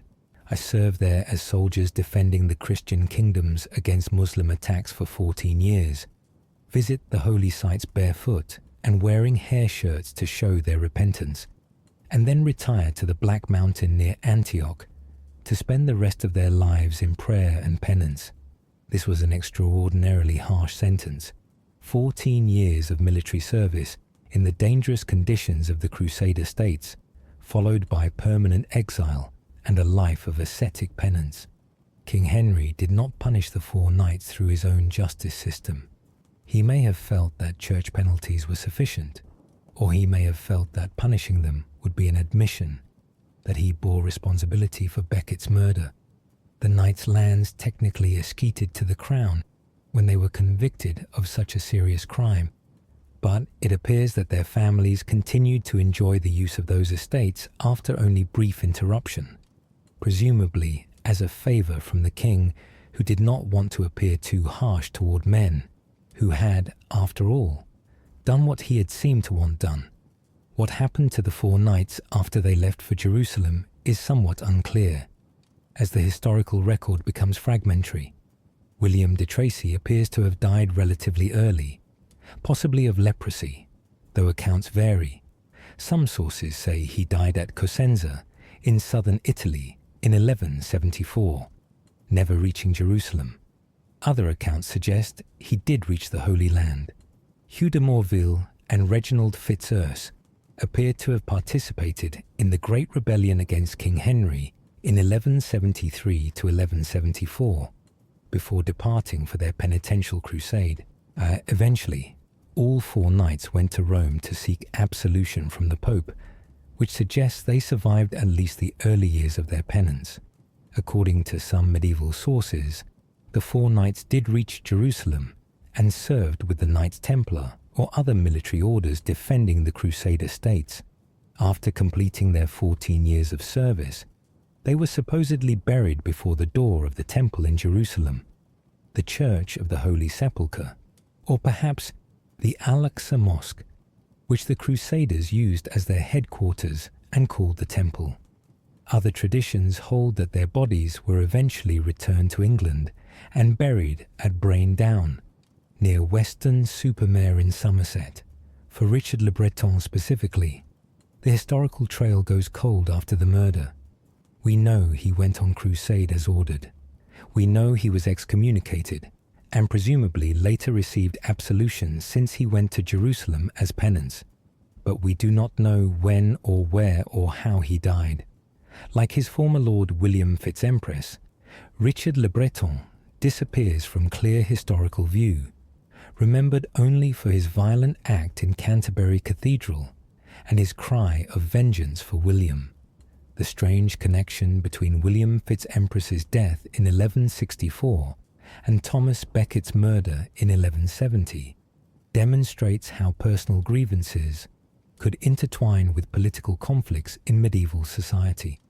The great struggle between Henry II and Becket over the rights of church versus crown had many causes and many aspects, but William's death added a personal dimension to the conflict. Henry blamed Becket for his brother's death. Richard le Breton and William's former knight blamed Becket and took terrible revenge 6 years later. The tragedy of a young prince's failed marriage and early death thus became part of one of the most famous conflicts in medieval history. Isabel de Warenne, William's half-brother who had married Isabel de Warenne after William's death, lived a long and successful life. Despite his angry denunciation of Becket at the Northampton trial in 1164, Hamlin later became a devotee of the martyred archbishop.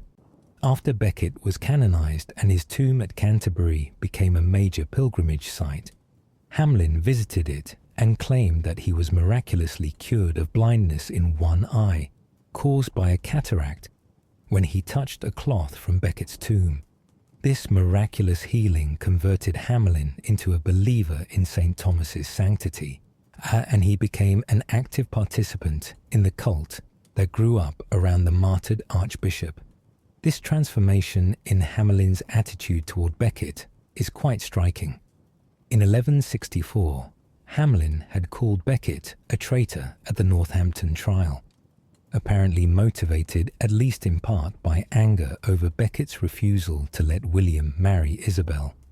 By the late 1170s or 1180s, after Becket's murder and canonization, Hamlin was a devoted follower of St. Thomas, claiming miraculous healing through the saint's intercession. Perhaps Hamlin felt guilt over his role in the events leading to Becket's murder. Perhaps his miraculous cure was genuine and convinced him of Becket's sanctity. Perhaps he simply recognized that in the aftermath of Becket's martyrdom, it was politically wise to be seen as a supporter of the martyred saint. Whatever his reasons, Hamlin made his peace with Becket's memory in a way that his brother King Henry never quite did. Hamlin remained loyal to King Henry II throughout Henry's reign, serving him faithfully in various military and administrative roles. He was part of the entourage that escorted Henry's daughter Joanna to Sicily for her marriage to King William II of Sicily in 1177. When Henry died in 1189 and was succeeded by his son Richard the Lionheart, Hamlin transferred his loyalty seamlessly to the new king. Richard recognized Hamlin's value and made him one of the co-regents of England, while Richard went on the Third Crusade. Hamlin served alongside William Longchamp, the Chancellor, and helping to govern England in the king's absence. When Richard was captured on his way home from crusade and held for an enormous ransom, Hamlin helped count the money and organize the payment that secured Richard's release. Hamlin continued to serve King John after Richard's death, remaining loyal to the Plantagenet dynasty to the end of his long life. Hamlin and Isabel had a successful marriage that produced 4 children. Their eldest son, also named William, inherited the earldom of Warenne and Surrey and continued the family line. He would marry Matilda Marshall, daughter of the famous William Marshall, uniting 2 of England's greatest noble families. Hamlin's daughters married well, forming alliances with other important families. Through these marriages, Hamelin and Isabel's descendants spread throughout the English nobility, and Hamelin died in 1202, at the remarkable age of about 72. He was buried at Lewes Priory, the great Cluniac monastery that Isabel's ancestors had founded. Following the family tradition, he had lived to see 5 kings: Stephen, Henry II, Richard I, John, and the beginning of Henry III's reign. He had survived wars, rebellions, crusades, and political upheavals. He had gone from being an illegitimate son, with uncertain prospects, to being one of the wealthiest and most respected earls in England, and he had married the woman who should have been his half-brother William's wife, living the life that William should have lived. Isabel de Warenne outlived her second husband by about a year, dying in 1203 at approximately 66 years old. She too was buried at Lewes Priory, as she had been married twice, to King Stephen's son, and then to King Henry II's half-brother. She had managed one of the great estates of medieval England. She had raised children who would continue her family line for generations. She had witnessed enormous historical events: the end of the Anarchy, the reigns of multiple kings, the murder of Becket, crusades and wars. Whether she ever thought about William FitzEmpress, the young prince who had wanted to marry her but died before the wedding could take place, we will never know. The sources record her actions, but not her thoughts, her public life, but not her private feelings. King Henry II lived until 1189, ruling England for 35 years. Despite the damage to his reputation from Becket's murder, Henry remained one of England's greatest medieval kings. His administrative and legal reforms transformed English government and laid the foundations for the English common law system. His empire stretched from Scotland to the Pyrenees, making him the most powerful ruler in Western Europe. But his final years were troubled by rebellions from his own sons, egged on by his estranged wife Eleanor of Aquitaine, and by King Philip II of France, who had succeeded Louis VII. Henry's sons, Henry the young king, Richard, Geoffrey, and John, all at various times rebelled against their father, fighting over their inheritances and their shares of power. The young king died in 1183 while in rebellion, devastating his father. Geoffrey died in 1186 in a tournament accident. In 1189, Richard and Philip II defeated Henry in battle, forcing him to accept humiliating terms. Unbroken in health and spirit, having just learned that even his youngest son John, whom he loved best, had joined the rebellion against him, Henry died at Chinon Castle in Anjou on the 6th of July, 1189. Henry was buried at Fontevraud Abbey, along with Eleanor of Aquitaine, who outlived him, and eventually his son Richard. The great Angevin empire that Henry had built did not long survive him intact. His son John, who eventually succeeded Richard, would lose most of the French territories to King Philip II of France. But Henry's legacy in England endured. His legal and administrative reforms shaped English governance for centuries to come. Of all the major figures in our story, William FitzEmpress alone left no lasting legacy. He built no buildings that survived. He founded no institutions. He wrote no books. He won no famous battles. He had no children to carry on his name. He appears in the historical record as a footnote, mentioned primarily because his death contributed to the conflict between Henry II and Thomas Becket, and because his name was shouted during Becket's murder. Yet William's story, brief as it was, touches on many of the great themes of medieval history. He was born during the Anarchy, one of England's darkest periods. He was the son of two remarkable parents, Empress Matilda, who nearly became England's first queen regnant, and Geoffrey Plantagenet, founder of one of Europe's greatest royal dynasties. He was brother to King Henry II, one of England's finest medieval rulers.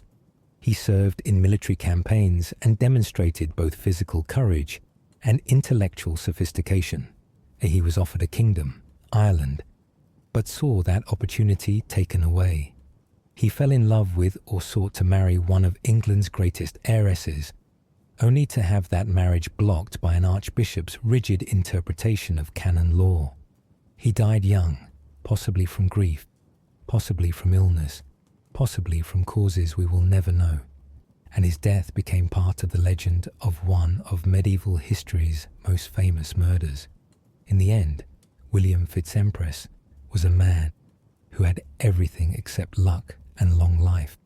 Born to power and privilege, raised in wealth and honour, granted lands and titles by his royal brother, he seemed destined for a successful life as one of the great nobles of England. Instead, his life was cut short at 27. His marriage plans were destroyed, and his death contributed to events that would shock Christendom.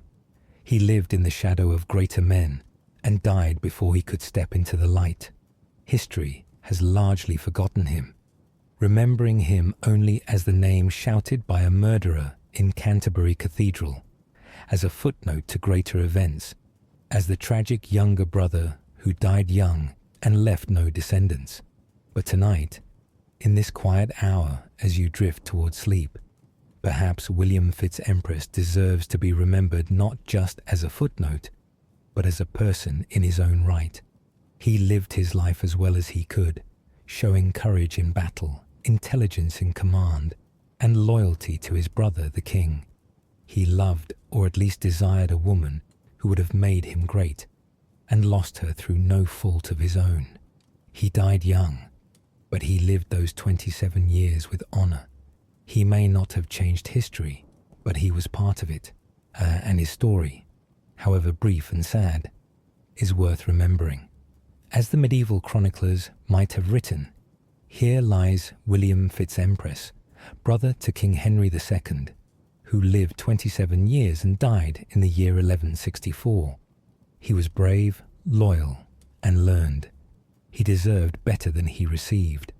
May his soul rest in peace, and may perpetual light shine upon him. And so concludes the story of William FitzEmpress, the forgotten prince of medieval England, whose brief life touched the great events of his age, yet who left almost no trace in history beyond a name shouted in anger during a murder in Canterbury Cathedral. From his birth during the horrors of the Anarchy, to his death under mysterious circumstances at age 27, William's life was marked by promise unfulfilled, by opportunities lost, and by tragedy that echoed beyond his grave. Born to an empress and a count who would found a dynasty, brother to one of England's greatest kings, William should have been remembered as a major figure of the 12th century. He should have been King of Ireland, founding an Irish royal line. He should have been Earl of Surrey, controlling vast estates and commanding great power. He should have married Isabel de Warenne and established his own family. Instead, his grandmother's objection cost him a kingdom, an archbishop's refusal cost him a wife, and death at 27 cost him everything else. He left no descendants, no monuments, no achievements that history remembers. Yet William's story reminds us that history is made not only by the famous and successful, but also by those who tried and failed, by those who lived in the shadows of greater figures, by those whose lives ended before their promise could be fulfilled. William lived with courage and honour. He served his brother loyally. He studied the arts of war and applied them intelligently. He faced rejection and disappointment with dignity. And when he died, there were those who mourned him deeply enough to remember him for years afterward. A brother who blamed an archbishop for his death. A knight who avenged him 6 years later with a terrible act of violence. As you drift off to sleep tonight, let William's story carry you gently into dreams.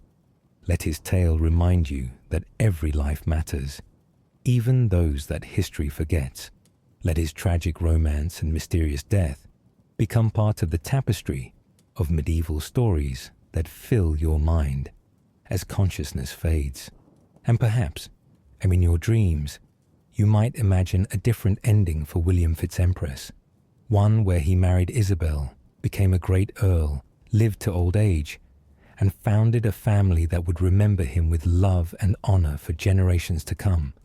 May the gentle whispers of medieval England, the soft sounds of William's world, the clatter of horses' hooves on castle cobblestones, the crackle of torches in great halls, the rustle of parchment being read aloud, the distant clash of swords during sieges, the solemn prayers in cathedral cloisters, carry you softly into peaceful, restful sleep. Thank you for joining me on this journey through the life and death of William FitzEmpress. If you enjoyed this deep dive into medieval history, please like this video and leave a comment sharing your thoughts on William's tragic story and whether you think he died of a broken heart or of something more sinister, and subscribe to Sleepy Crown for more soothing historical tales that help you drift into peaceful dreams. Until next time, dear listener, may your dreams be gentle and your sleep be deep. Good night and sweet dreams.